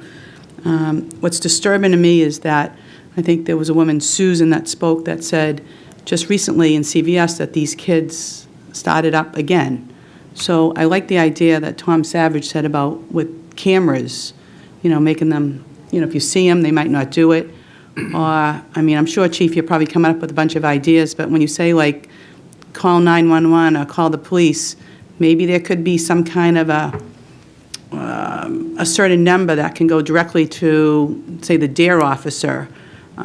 You know, I don't know how we can do that. I'm not a technical person, but, you know, that way somebody could be on it right away. I do really want to continue saying that I like seeing the police around. I like seeing them in the square, walking in the businesses. Let's get out and talk to the business owners, too, and maybe they can identify some of these kids, too. I'm sure, you know, you're probably interviewing everybody. But hearing Susan and all these people coming up, thank you very much. Having some kind of a buddy program, maybe in the schools. You know, you promote the kindness, teach them at the young age. I love the DARE going at 5th grade. I'd like it maybe even at 3rd grade. I mean, let's start them a little bit earlier, but that's up to you. I don't know about if Child Services gets involved with these kids, but that's, you know, your investigation. The election went well. I want to thank the clerk again for being there with all the police and the firemen that was there, and the poll workers, the custodians, the janitors, everybody that's there. It was wonderful seeing everybody come out and vote. The other thing that the Danvers Cares is very big, that get these people, get the kids in school involved, the parents involved. You know, we talked about rewarding the kids. Take those bikes away. You know, I like what the woman said, what can we do to the parents? I probably can't do much to the parents, but if we can embarrass the parents, you know, let's do that. You know, I say if I ever see anything happen, okay, I'm sorry. You know, you might be getting a call, Chief, to come see Maureen Bernard, all right, because that's not going to happen on my watch, okay? The other thing, through the chair and through Rodney, just a couple of concerns. I liked Bill Bates saying about detours, you know, the roads being closed. There's a lot going on in the square. I understand this. My concern from a resident that I got an email about the mess in the square. You know, with the construction, people are stepping in what they call slurry from the cutting of the asphalt. And I even experienced it myself. What I understand, when they cut the asphalt and add water, it creates the slurry in the water to keep the dust down, according to some of the contractors this person spoke with. When they drove through, the mess was still there, spots are dry, and I think from what they're saying in the email, that this can create a health hazard, too, when it starts raining again. Bill, I mean, you might know, being in construction, for people's lungs and breathing. People are walking through the trail, putting their kids in the cars, and when I said I experienced it, I was getting a pizza and I had my grandson, and it happened, and, you know, I'm stepping in this, too, and more rain's coming, so I'm concerned about that. Business owners were complaining. Picture yourself going into a dress store with the stuff on your shoes. We owe it to the business owners to have it cleaned up. So maybe with our acting DPW director, he can take a look at these concerns, and I don't know if you're aware of it, but silica dust, but it can be harmful to your lungs. This person's done some research. So we have light rain coming, and with the slurry, I noticed the catch basins have bags on them. This means they do not want the material going into the storm drains. That being said, the situation needs to get fixed, cleaned up. So that's what I have to say, and I look forward to, on a happy note, going to the Veterans Ceremony Monday at 11 o'clock, and I just want to thank everybody, the residents, when they come. You know, it gets a little crazy. I wish everybody would, I know emotions are high. This is our community, right? We care about it. Let's not fight. Let's, like that woman said, let's stand together, right? All is one. But thank you very much. That's it. Thank you, Maureen. Dan? Yes. May I say You may. something? I should have. I have known the Danvers police chiefs quite well for 70 years, and it is a tough job. And I have watched Chief Lovell for, I don't know, a couple of years, 2 years or 3 years. I think Chief Lovell does a superb job, and I thought I just said, nice job tonight, Chief. I just texted you. Nice job, and thank you for that. And the other thing is, I should have thanked Rodney for being willing to step up. It's a, Yeah, and so far, so good. But it was still very good of Rodney to step up, and I'm reassured that you are filling in and doing that job, Rodney. Thank you. Thank you, Dan. You're welcome, thank you. And on that point, Rodney, back in September, we were going to have the airport people here to give us an update on what's going on there. They couldn't make a Thursday meeting because we changed it. The second meeting in September, I was not available. October got filled up on the agenda with unexpected situations. Can we see if we can get the airport folks here at some point in the future? Through you, Mr. Chairman, we're working on that as we speak. Very good, thank you.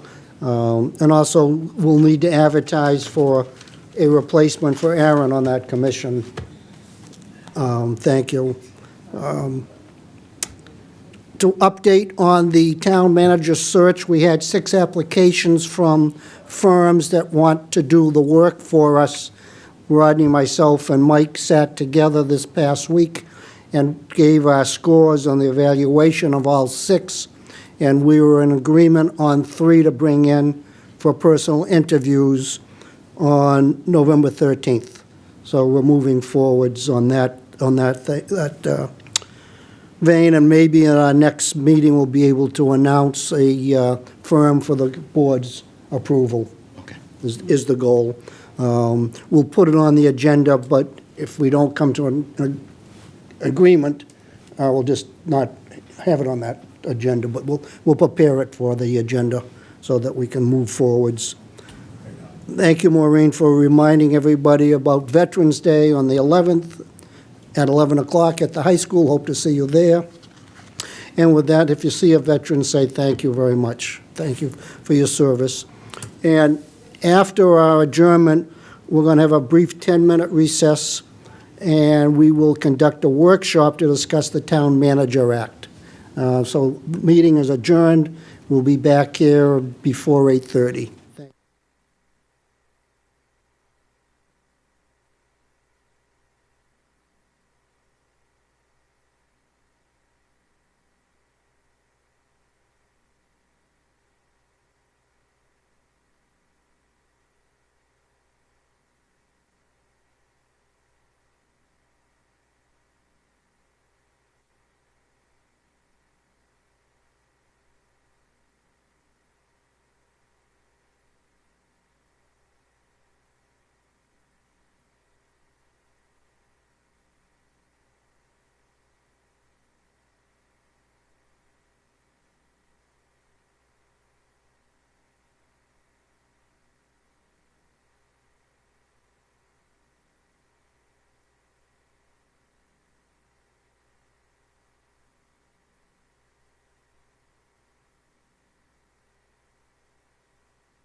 tonight to talk about specifically the Town Manager Act. Is that me?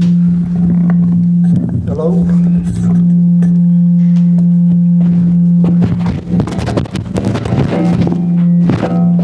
Turn that, push that one down. You can get it.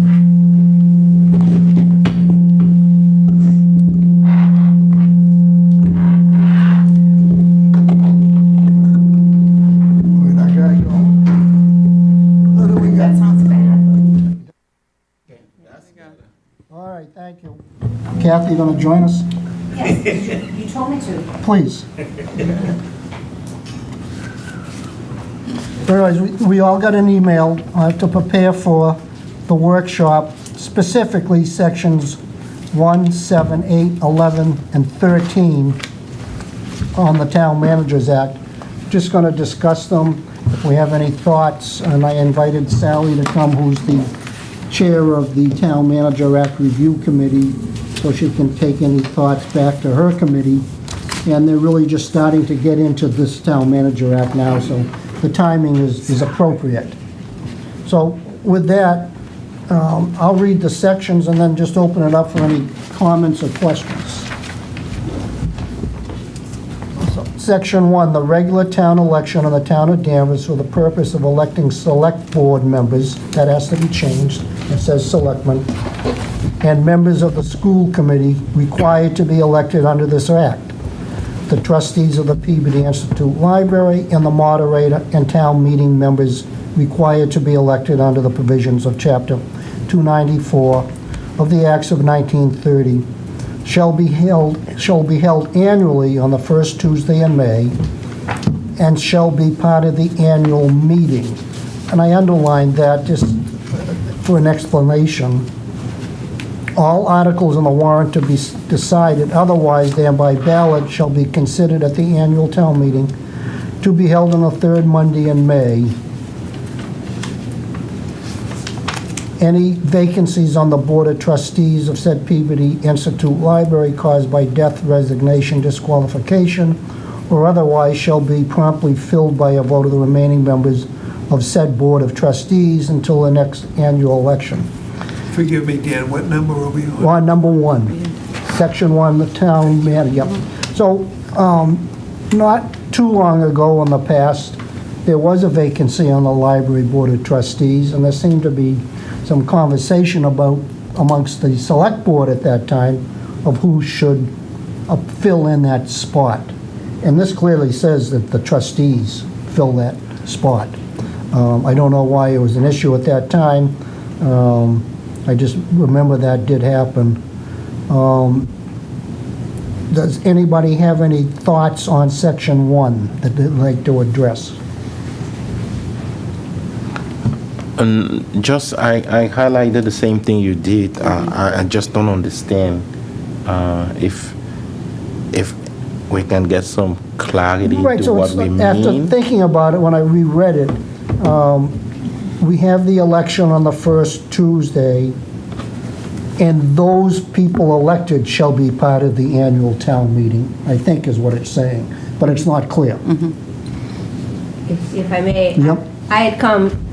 I had come to the same conclusion, because some of the lingo in this act and in the town meeting act, it's just really hard to follow.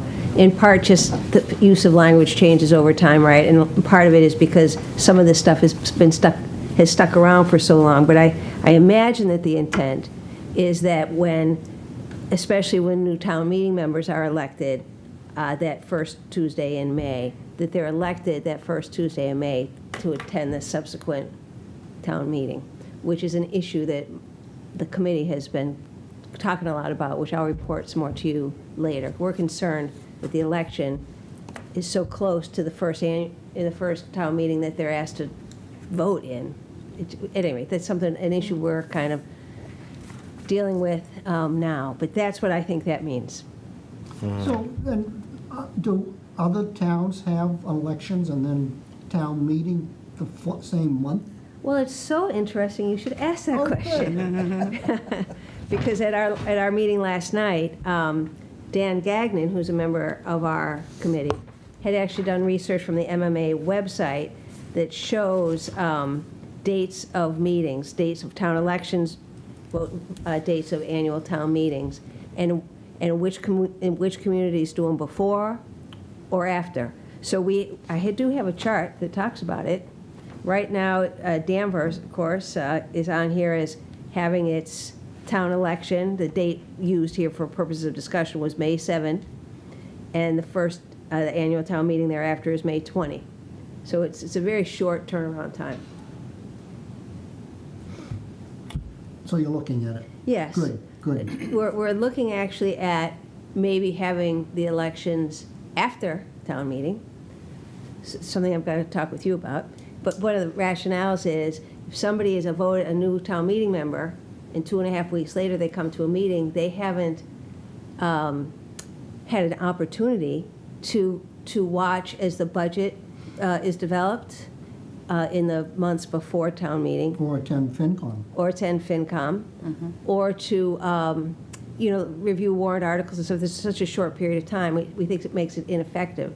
So we're grappling with the thought of, let's have town meeting happen, and after that, vote for town meeting members who will come to the next town meeting, so that they have the intervening time to become educated on and knowledgeable about the issues that will come up at town meeting. It's just one of the ideas we're kicking around, and if anybody has input, I'd be happy to bring it back to the committee. But I'm just trying to give you a sense. My thought is to bring it up and think about it. I Yeah. mean, I don't have, I'm not going to say we must this date and that date, but it does seem, A little bit more time. They need a little yeah, more it does time. seem that it's difficult on town and meeting members to be up to speed in such a short period. Makes sense. Yeah, so, I mean, obviously, there's no set rule. Right. Though that's one of the things I was going to reach out with you next week to ask about. Right. Well, one of the things was I supposed to participate or just take notes? I can't stop people from talking tonight. Well, one of the things that comes up as we're planning for the election, so nomination papers are available in February 1st. And what happens is, as I'm building those rosters for the ballots for the election, I work with Ann in the town manager's office. So in preparation for town meeting, she will send people who are going to be on the ballot the warrant materials ahead of time in anticipation that they may get elected. So should they choose to take the time to review that material, even though they're technically not a town meeting member at that time, they would have the opportunity to prepare, as do current town meeting members. So you're saying that currently, the warrant articles are sent to people who are on the ballot? Ann takes that information from me. So she'll review and she'll say, do you have anybody new who is going to be on the ballot? And I'll give her those names and addresses. And then she tends to send things out to them so that they would have the materials in the event they were elected. Got it. Thank you. If that's helpful. Can I ask a question? I think that's excellent to do that. And this might sound crazy, but I've said crazy things before. Should, with the nomination papers, they get that warrant information, blah, blah, blah, should they get almost like a quiz when they turn in their signed paperwork? Just a basic, like that they would understand how the town meeting operates. So they're gonna bring you their signatures, and then you hand them a paper, and they fill out a quiz that just basically says, I understand 1 through 12, how town meeting works and what I'm up against. And then you've given them their information on the current. I could certainly provide I them don't with wanna a add town work to meeting you. handbook Yeah. at that time. Yeah.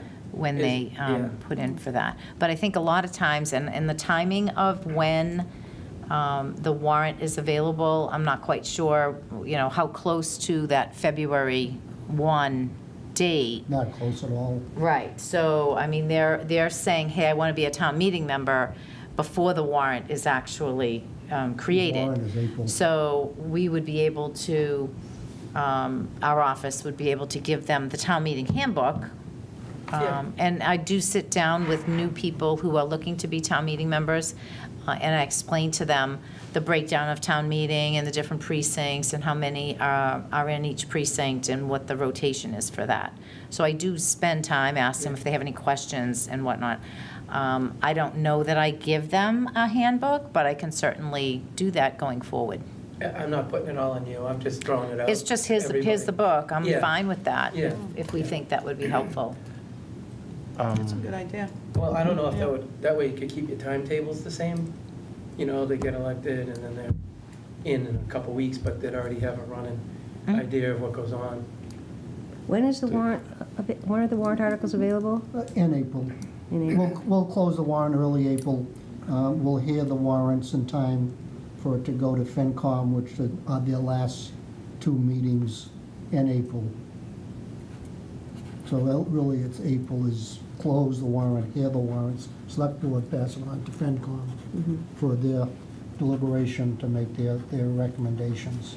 They do the warrant articles after the budget. Same as Oh, we- so I was thinking warrant articles include budget, but you're talking about warrant articles separate from budget. Correct. Because I was going to say, we would meet in February and April, when I was on the Finance Committee. Okay, Well, got it. you don't have the budget till after we meet in March. We meet the middle of March to Oh, so approve the budget. March and April we meet, that's it. Yeah. Okay, Yes, sorry. Yeah, I think after the elections, there's actually a session that happens here where new town meeting members get like, maybe from you or the town moderator, a little session as to what it entails. And that happens between the elections and town meeting. Because my concern with doing it after is that someone will get elected and wait a year And lose interest. and lose interest and not even know what they got elected for. So where we want to have them start their functions right away. And I think town meeting is a good way to not only get to know your other town meeting members, but to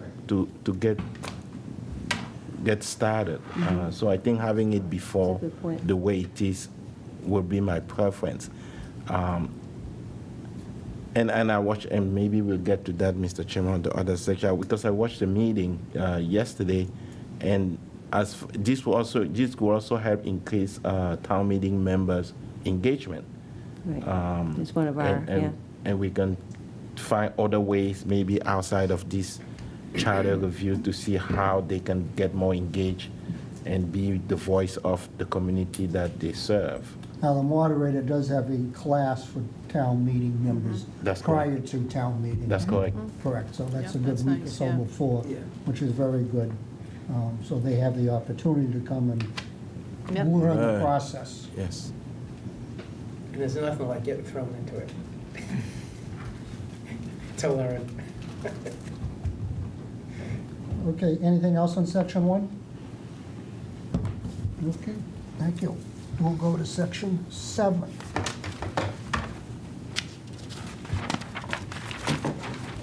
For the purpose of making investigations or surveys, the Board of Selectmen, again, needs to be changed, may employ such experts, counsel, and other assistants, and incur such other expenses not to exceed in any year the sum of $10,000 or such larger sum as may be appropriated for the purpose by the town, as they may deem necessary, and the same shall be paid by the treasurer upon a warrant signed by the majority of the said Board of Selectmen or Select Board. So Maureen brought this up at the meeting that we attended early on, thinking that sum of 10,000 wasn't enough. I hadn't read the section at that time, but when I look at it, it's investigations or surveys, which aren't really expensive. It doesn't mean that we would hire people to do work for us, like the strategic plan. And I think this is just limited to investigations or surveys. And this does allow for a larger sum as may be appropriated for the purpose by the town. I don't know if we want to change that $10,000 number. I don't know, Maureen, if you had a thought on that. Do we know what we've spent in the past? Well, surveys, I mean, we have to survey the meets and bounds every so often. Yeah. And I don't know what they charge for that, but I don't I imagine. think it's like 1,300, isn't it, or something? I don't remember. Per household or something? No, meets and Oh, meets bounds and are bounds. the boundaries of the town. Oh, the boundaries of the town, right. I'm just thinking by house lots. Well, that house lots, that's Different. assessors, that's an Right, yeah. assessor's job. And when they do the full assessment, they ask for extra money to be appropriated that particular year. Mm-hmm. I mean, what do you think, Dan? What do you think? Well, I don't know, It's- what's the cost of the survey or investigations? What does investigation mean? Who's gonna Yeah, investigate what? who is it? Yeah, to what So extent? I don't know what the Yeah. intent is, other What do you think, than David? we can employ experts. Well, Investigations and surveys? Dan, you and Maureen may be very correct in like reading this having to do with surveys. She's a mortgager, you're a realtor. Investigations scare me as if Yeah. there's a federal civil rights damage claim against the police department for whatever. An investigation could be enormous. Yes. Counsel may be enormous if there was some way of So the question is, what does investigations mean? yeah, Right. and is it connection only with survey in the nature of a land survey? Right. Or, yeah, so there's an ambiguity there.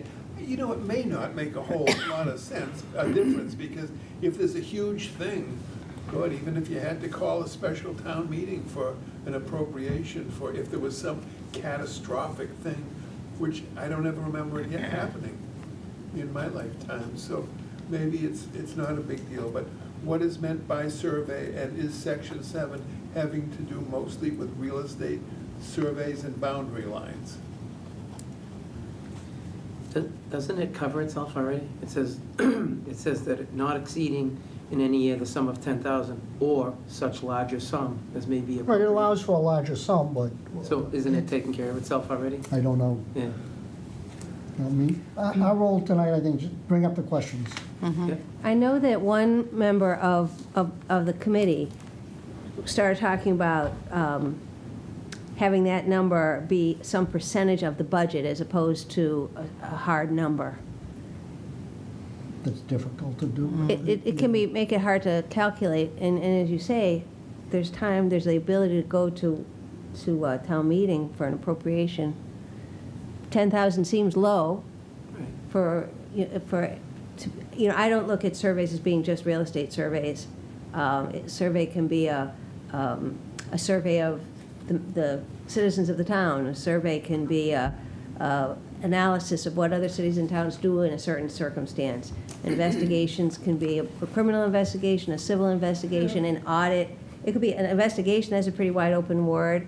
And especially when you're talking about experts, counsel, and other assistants, it could be pretty Yikes. high. Yeah. 10,000 is kind of a small number. It might be enough to get something started while you pending getting to town meeting for a larger appropriation. So if I can bring up an example of what a investigation or survey is, did I delete that email? I was so quick to delete emails. Yesterday, I'm going to go by memory, there were 2 people with iPads at Glen Magna, private property owned by the Historic Society, surveying the land and the buildings for the purpose of looking at recreation, parks, and libraries, hired by the town. And it came to my attention that they were on the property. They said, well, who owns the property? To our business groundskeeper. He said, the Danvers Historic Society. And the guy said, and who else? Well, there is no who else. The town does not own Glen Magna, but they're doing a survey of all parks, recreation, and libraries, obviously, hired by the town. I know what the town paid, but you might want to ask Mr. Henry what we paid for that company to come out and survey. Is it for some kind of federal funding? Could be open space and recreation plan, Right. is my guess. Yeah. So, but, so there's a survey going on. What they're being paid might give some answer for this $10,000 number.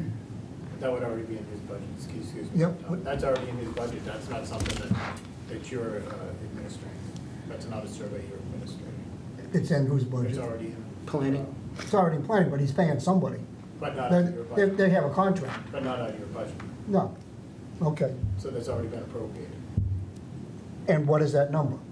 Doesn't matter if it's already been appropriated. It's already coming out of your. For this purpose, I think the number is what we're trying to get at.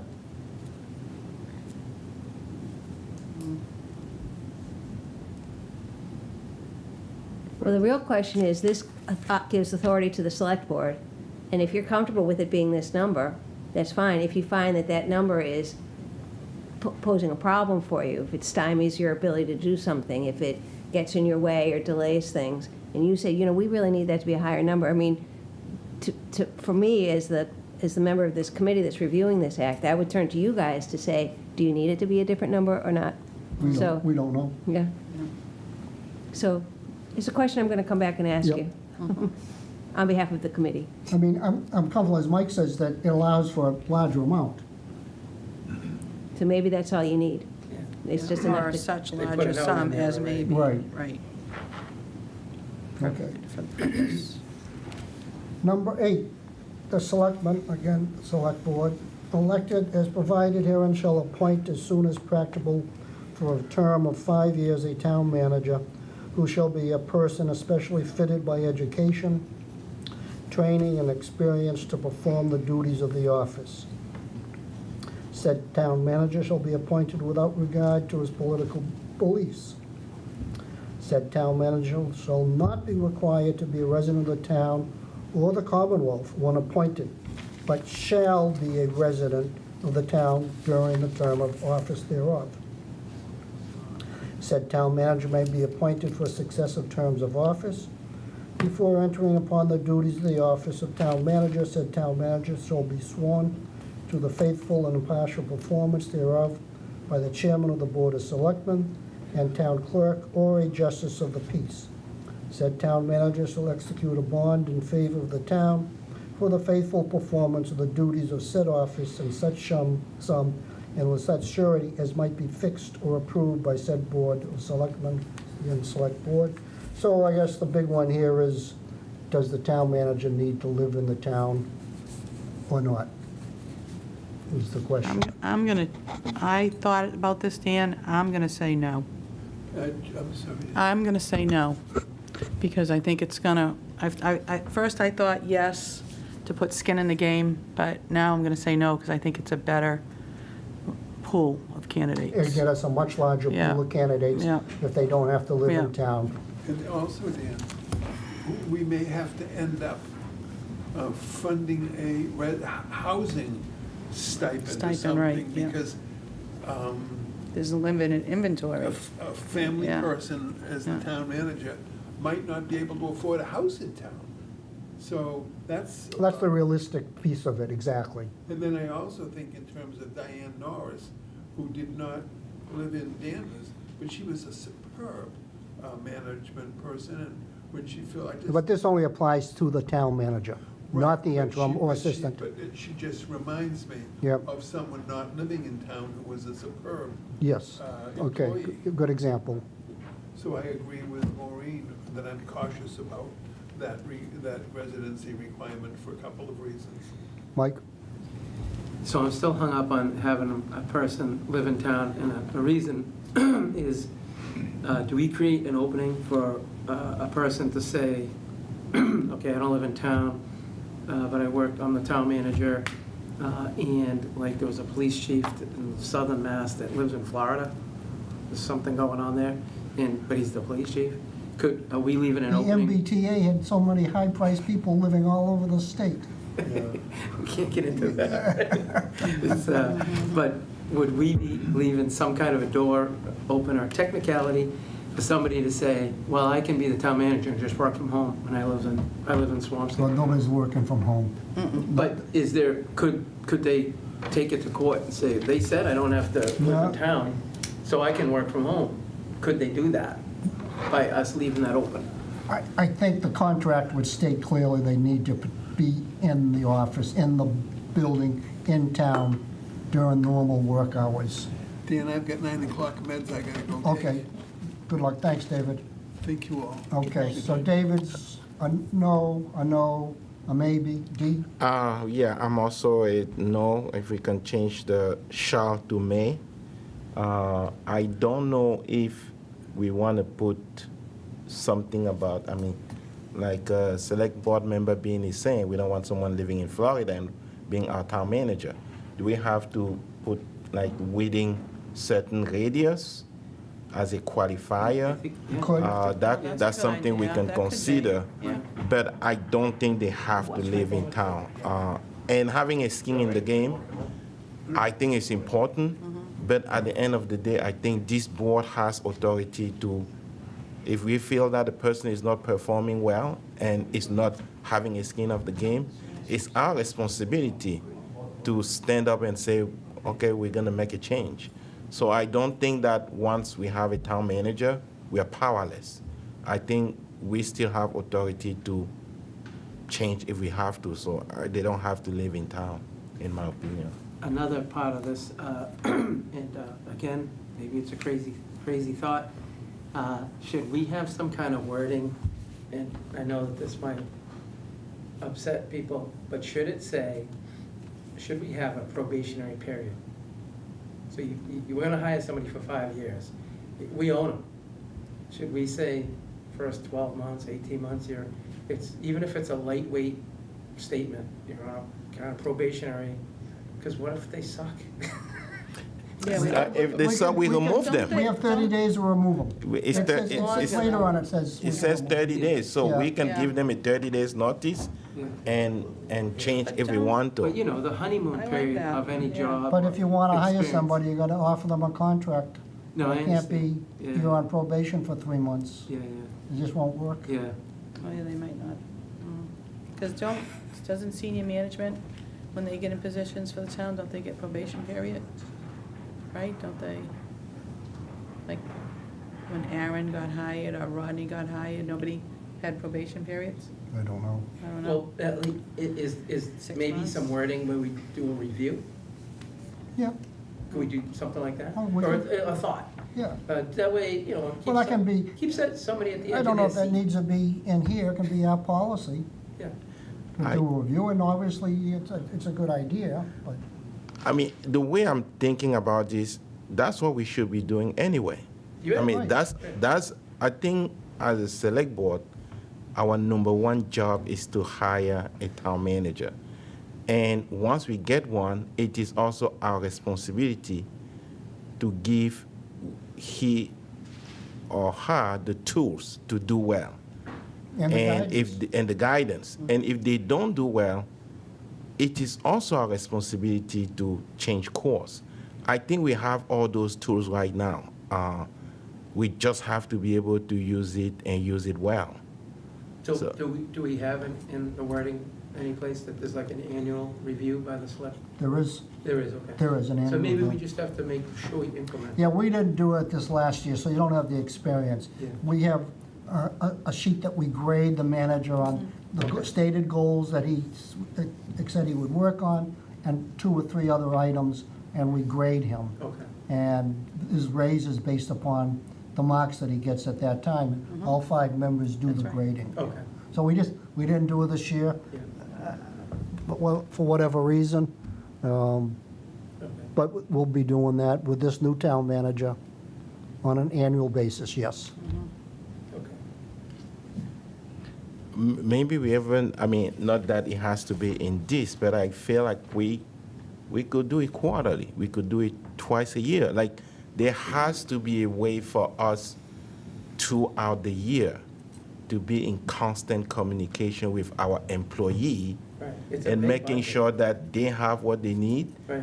And if they are not performing to our standards, Right. we help them, guide them, And if it's still not working, then we have a decision to make. But it can't be that they're there and then we are hands off and then wait at the end of the year, at least.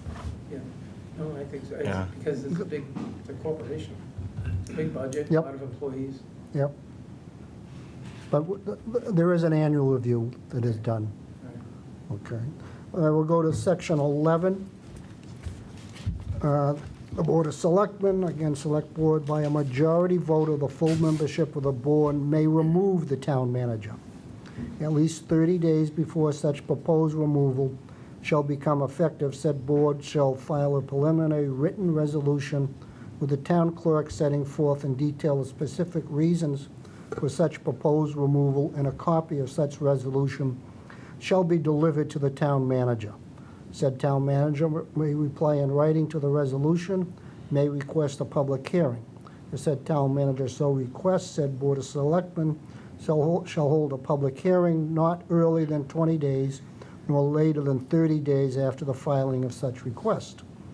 After such public hearing, if any, otherwise at the expiration of 30 days, following the filing of the preliminary resolution, and after full consideration, the Select Board, by a majority vote of the full membership of said board, may adopt a final resolution of removal.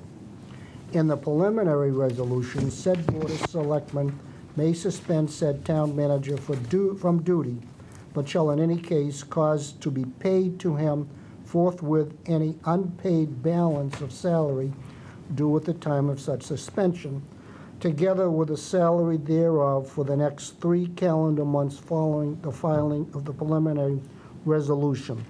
What I circled here is the last sentence, with a salary thereof for the next 3 calendar months.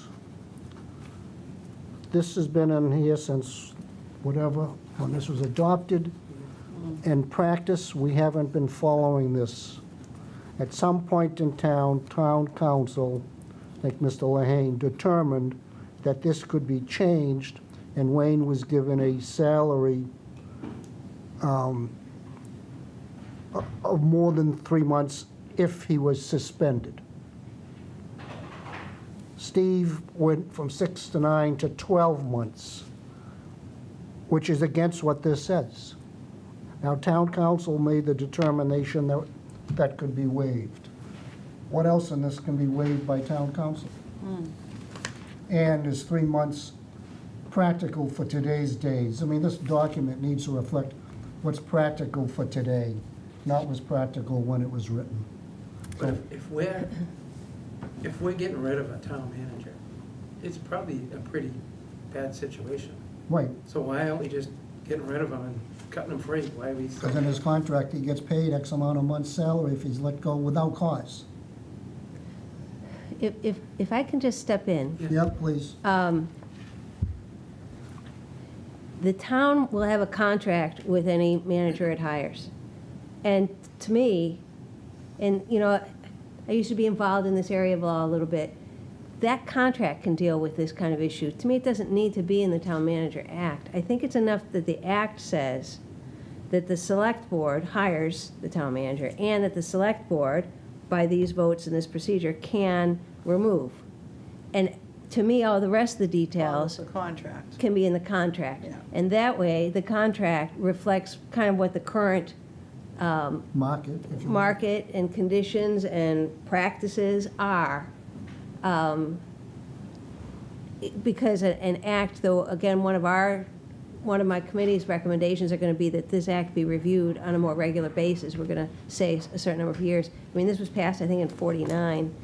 I think it's important to show, okay, town manager's hired by the select board has the power to remove, but the rest of it, I think, the terms of that, the detail of it should be left to the contract. That way you have more control over the immediate circumstances and context than you could in an act like this. I mean, that makes sense to me. I think so. I guess I'm just wondering now this comes down to the contract, depending upon why we have to let him go, we'll say, or her, we'll say that we find that the town manager embezzled $500,000 and somehow we didn't see it. Are we still paying this person per their contract, or is there a cutoff to the criminality, we'll say, or the act that a person might have committed? Sorry, I think this way. No, it's logical. That's a good question. Again, I think it should be part of the contract, Yeah, because the law changes frequently too, on what, Right. in public sector stuff. right. So your counsel will be able to advise you on the most up-to-date things you're allowed to put in a contract that would deal, for instance, with Because a we need criminal some act. outs on our end. Right. If the person turns out to be not a good person. Okay. Let me try a range on this. At least if there's an appeal, should we have a 4-5 vote of the select board? It says majority vote of the majority, no, it's a majority I vote know of the full board. that's what it says. I'm asking, should we put it at 4-5? You think it's too risky to have a three vote? I mean, I won't say risky, but I do think that if this is a decision that we have to make, it can't just because I don't like you. Right. Or it can't just because there are two, I mean, it's the majority of the board, but we can swing where we have, based on one member change from 1 year to another, we go from town manager. It's never happened. Yeah, I think But that's I think we reasonable. need to, Right. I won't say make it harder, but make it so that if we have to get rid of one, there has to be a reason that more than the majority of the board believe this is really something bad that we need to take into account. Yeah, yeah. But it's gonna also be upon us as board member to make sure that we working with the town manager to keep him in line or her in line, so that if we have to resort to this, it's something really serious. Yeah. I'm neutral on that. Yeah.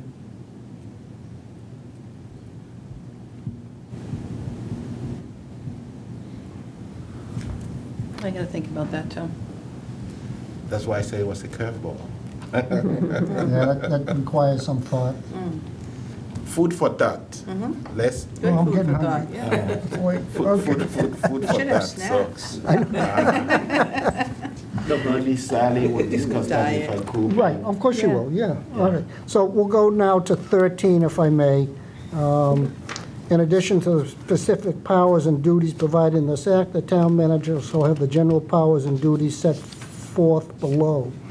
The town manager shall supervise, direct the administration of all departments, commissions, boards, offices, except the Board of Selectmen, again, Select Board, School Committee, Town Accountant, Board of Appeals, trustees of the Peabody Institute Library, election officers, and Register of Voters. Everybody comfortable with that language? Any comments?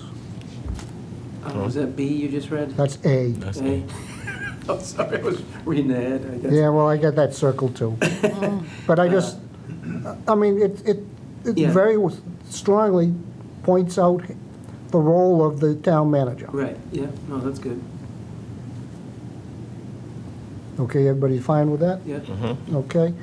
B, said town manager in accordance with the provisions of this act and except as otherwise expressly prohibited by the general laws may reorganize, consolidate, abolish departments, commissions, board of officers under the direction and supervision of said town manager, and whole or in part may establish such new departments, commissions, boards, or offices as may be deemed necessary by said town manager, and so doing, said town manager may transfer the duties, powers, appropriation of one department, commission, board, or officer to another. So, I circle something there. yep, what do you say? The reorganization. Right. I added there, he may reorganize, consolidate, or we could propose that to the select board for final approval. Right. Right, and that's where I was going. Is all this done without the select board's knowledge? Right. Shouldn't be. It should be something Discussed. discussed Yeah. with notification to said select board. Exactly. Yeah. I'm not asking for approval. That would come with discussion. But maybe something in there that, Right, because then it requires that person, the town manager, more thought, because he's got to get us, he's got to get the well, select board. he's got to explain his thinking. Yeah. Or her, the reasoning and the thinking before they just act. Right, right. So I think adding something to that effect would be beneficial. Yes, I agree. Well, so you're saying more, we just get informed, but we don't approve it? Is that what I'm hearing? I'm saying we should be informed and/or consulted, whatever language you like. I'm not, now, if we want to change it to approval of the select board, I that's, think it should be approval of the select board.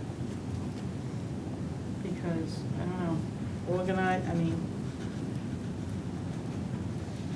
It would be another check and balance. yeah. but then it puts politics in the way of Yeah, the job. right. And that's, we're trying to keep the town manager above the fray, if you will, when it comes to the politics. Okay. Well, then, like you said at the beginning, at least notify so that we can have discussion, Right. something. Yeah, so notified, consulted, before taking any action thereon. It will Because cost then money. Reorganize, Right, to reorganize is money, right? Yeah, that's what my concern, too. Because then it's out here, which is better. D? Yes. Okay. Yes. Okay. I'm sorry, someone said something about the budget. I know it's not here, so what does that mean? The budget implication will be after the reorganization is approved? So if you approve the budget and you Right. change your organization, And it's going to do change you it. automatically change the budget that was approved at town meeting? Right. Because I'm guessing you can't. Right. And you might have deleted or added. Well, we can transfer funds from one item to another. For the remainder of the... But Yes. the town manager can't do that. No, our town meeting does. Right. So can you change the organization without changing the budget? I would argue no. So it would have to be planned a budget in advance. I'm not saying you can't do it, but from a financial standpoint, you have to plan. So would it have to go in front of the finance committee before? Finance and town Well, it meeting. would have to go in front of town meeting. Yeah. Town meeting. But through all the processes, it would have to Yeah. come through the select board before finance committee. Sally, would there be something in the Town Meeting Act that refers to that? Not that I can think of, but, I mean, there've been certain changes during Steve Bartha's 10 years as town manager, for instance, there've been some changes, like Rodney's position, for instance, a new name. And that all happened with the budget process moving forward. I mean, I suppose that you know, the fiscal year is July 1 to June 30. The budget process is in the fall, you know, the spring and fall before. So somehow it gets worked into the process of developing the budget. If I could ask, you know, along the same lines, if you read the first part of that same article that you're reading, does the town account come under the direction of the select board? And I would argue that in our organization right now, it does not. No, it doesn't. No, it doesn't. So it got changed, the budget got changed. I wonder if the select board had anything to do with it or had any knowledge of it. Well, again, just playing devil's advocate for a minute, the budget can only change with the very public process of Right. developing a budget, having the select board approve it, having the FinCom approve it, have town meeting approve it. So it's not like, it has to, it's all disclosed in the process of the budget. Right. So your town manager can't really change the administration without making it fully public. No, the article says that we can change appropriation from one department to another. Right. So we'll be consulted for that. So, Correct. so we And don't you'd have have to to go approve it. back Yeah. to a new budget.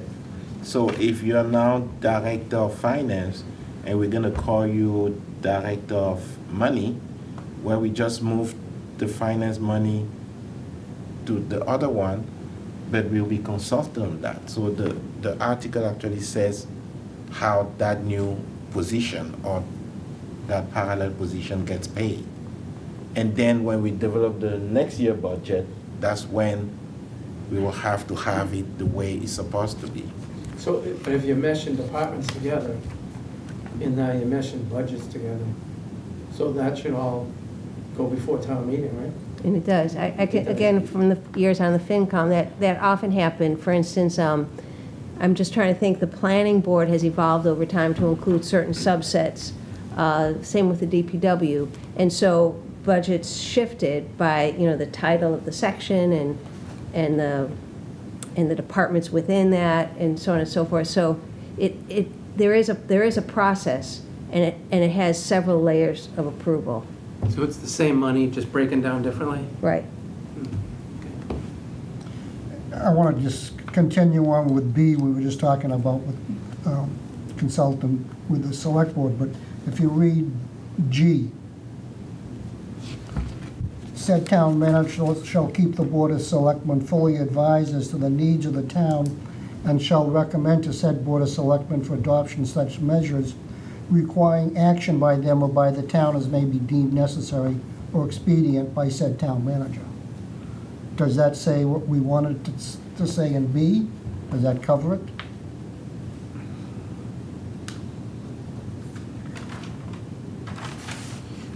If it's being applied, it says it. Right? So, I mean, we want to maybe put G in bold letters. All underlined. So I just point out that there is a safeguard here and there, but he or she should keep us informed, Fully advised. fully advised. And I like, That should be it bold. says the board, it doesn't say the chair, it says the board. The board, which is nice, right, not just the chair. But, yeah, I think that's right. And quick question, and maybe this is for Sally. Now, do we have to have, what if this doesn't happen? If we are not informed? We have 30 days to remove the town manager for cause. What if we just want to punish them? Because we don't want to get rid of them, but we're mad. What, we can't reduce his pay, it's No. a contract. Yeah. Well, Okay. But you do have that evaluation process. Right. Right. I mean, they're not gonna be happy if they get all minus, I forget what the numerical numbers were, but if he comes in with a 2+ instead of a 4-, Right. that sends a message. Okay.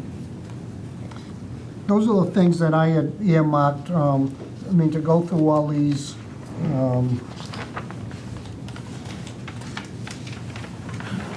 we're not gonna. A lot of it seems like common sense. It is common sense, and the act was well-written, it's outdated. Yeah. And, yes, please. I'm sorry, may I just ask a question? Back to 13A, when the town accountant is listed as an exception to the positions the town manager appoints, does that mean that should come out? Yeah. And should a different entity be listed there?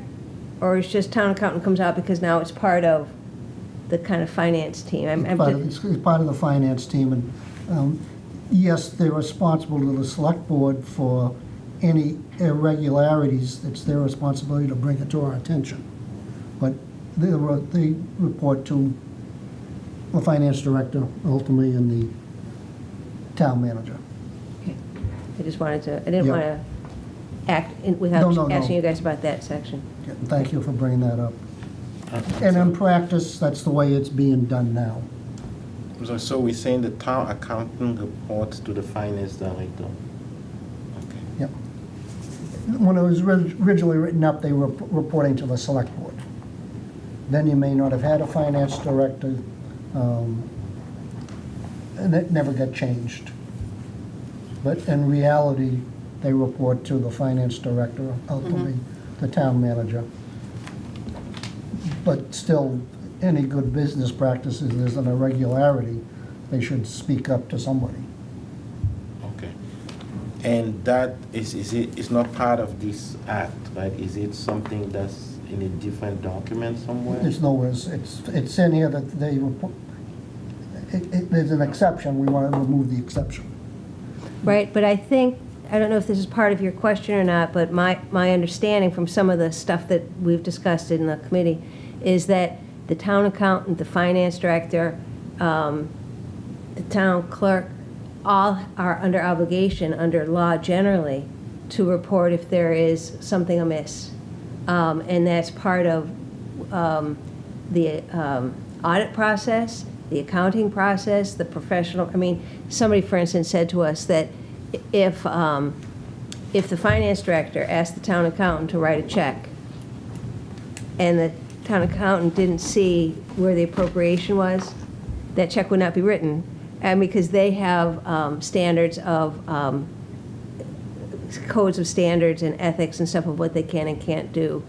So it's not that it's by taking it out, we're just saying, okay, they can just all go now and do what they want. No. They're bound by other requirements. Okay, I see. Professional requirements as well as probably mass general laws. Okay. So those are the things I underlined. Anybody have anything else they want to poke at? Bill? Is that something when someone writes a check that would need a co-signer? I don't know what the policy is, I don't know what that policy is either. But but that's why we have an audit. There's an audit that goes through everything. And they've made recommendations in the past that money shouldn't be sitting in the town clerk's office for a period of time. All funds should be deposited or expended. And we had that management letter a number of years ago.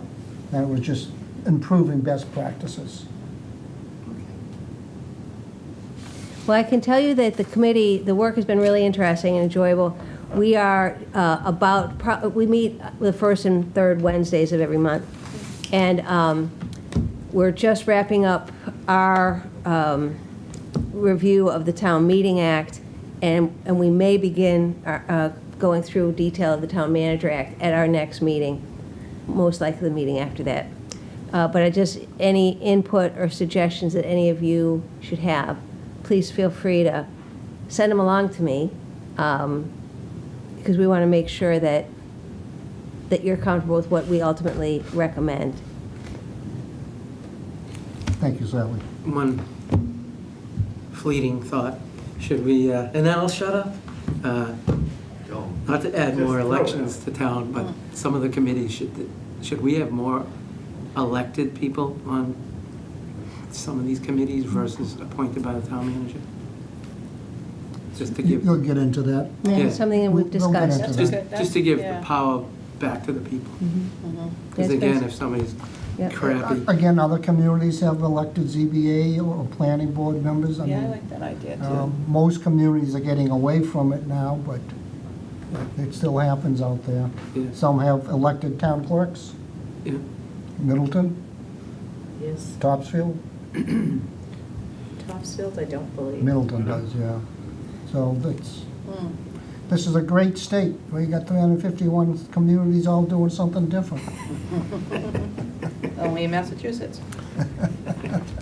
Just why do you think some of those should be elected? Though? If because there's some committees that will require like professionals, like people who, like if someone put me on the ZBA, if I got elected to the ZBA today, I have But no you idea. wouldn't run, though. You wouldn't. Well, you never know. If the only requirement is that you're a resident of Danvers, what prevents me from running just in case? And then I might get in and have no idea what I'm doing. And mess everything up. And mess everything up. Or if someone runs for the Board of Health and they're not a health professional, they could win, or it could be an uncontested race, and they could get in with 100 votes. I'm in favor of appointed by the town manager So I or the think- select board. Yeah. The select board, appointments, yeah. yeah. And disclaimer, I was appointed the ZBA. I had no idea Chapter 40, but I had a real estate license. I had some experience, and I was an alternate. So, and I learned a lot. 2 years, I think we got sued 8 times. Which apparently doesn't happen much anymore at all. Well, I took away a lot of that quasi-legal stuff from the ZBA and gave it to planning board. And I understand that the town, again, this is kind of word of mouth from things that I've been learning, that the town has a remarkably low litigation rate for planning board and ZBA stuff. Correct.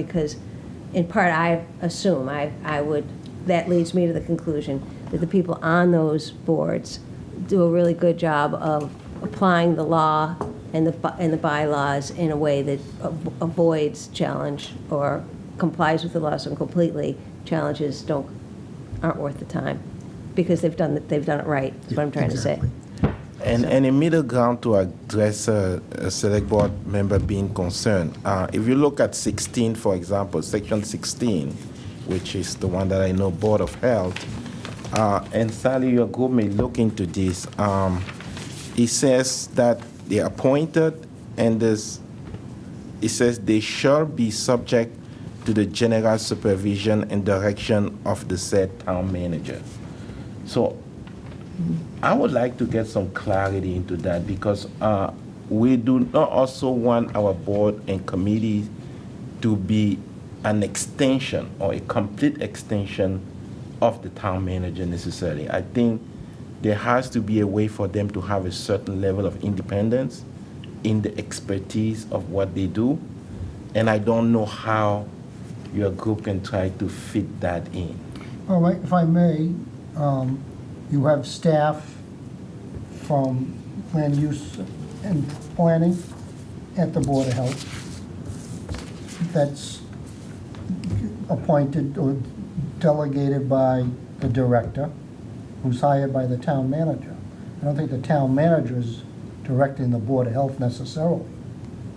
So that's a little, ultimately, he makes the appointments.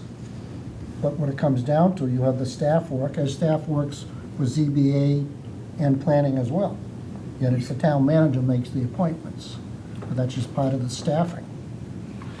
I totally agree. That's the day-to-day functions. But in the charter, it says that he's the supervisor and give directions. I'm not sure what that means. And on a day-to-day basis, there's no problem. Mm-hmm. But if there's something, if there's a conflict or anything, it seems like he would have that ultimate decision over maybe even the recommendation of the board that he has appointed. So yeah, there has to be some level of supervision, but how do we ensure also that these boards and commissions have a certain level of independence from the town manager? Well, you're getting into a whole discussion on, do we take away the power of the town manager? Do we call him a town administrator or something else? That's the crux of the Town Manager Act. Now, Middleton has a town administrator. I don't know what power he has. It's less than the town manager here. Other communities have town administrators as well. Maybe they rely on other people to do some of the work. And you got an education on town administrators, et cetera, so. I mean, the crux of the role of this committee looking at it is to determine, yes, which we way, want yeah. the Town Manager Act, and we want to clean it up. Sally, what's your opinion on that? Well, I think that the town manager is a professional municipal manager. And I mean, that was the intent behind the Strong Town Manager Act initially, that the communities could pick somebody whose profession and background specialties were all in municipal management. Yeah. And so that would include being able to select people for the various departments and commissions who had the necessary expertise to do those jobs.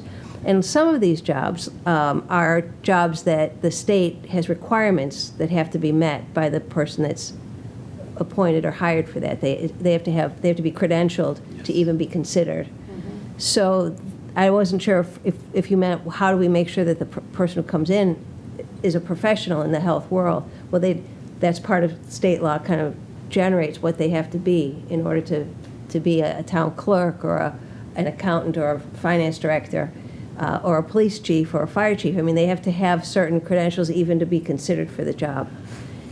Whether they have necessary independence from the town manager's job is that supervision and direction about how to operate their department. But I think the only alternative isn't the town manager, it would be the select board. And does the select board want to be involved in the day-to-day operations of the various departments and commissions? Instead, you have the professional town manager who's that. So that if you have, for instance, the head of the public health is, let's say among the roles is to inspect restaurants, and they're just not getting to them soon enough. The manager might say, you know, we need to come up with a plan. We're going to get these inspections done more quickly and more timely, and so on and so forth. So the manager is directing by making sure the job is getting done. Do you see what I mean? Okay. But not taking away the expertise that person was hired for. That's how I see it. Okay. Yeah. That makes sense, yeah. I get it. Okay? Yes. Everybody good? Thank you. Can we adjourn? No, let's talk. Move to adjourn. I mean, talk is nice, Yeah. but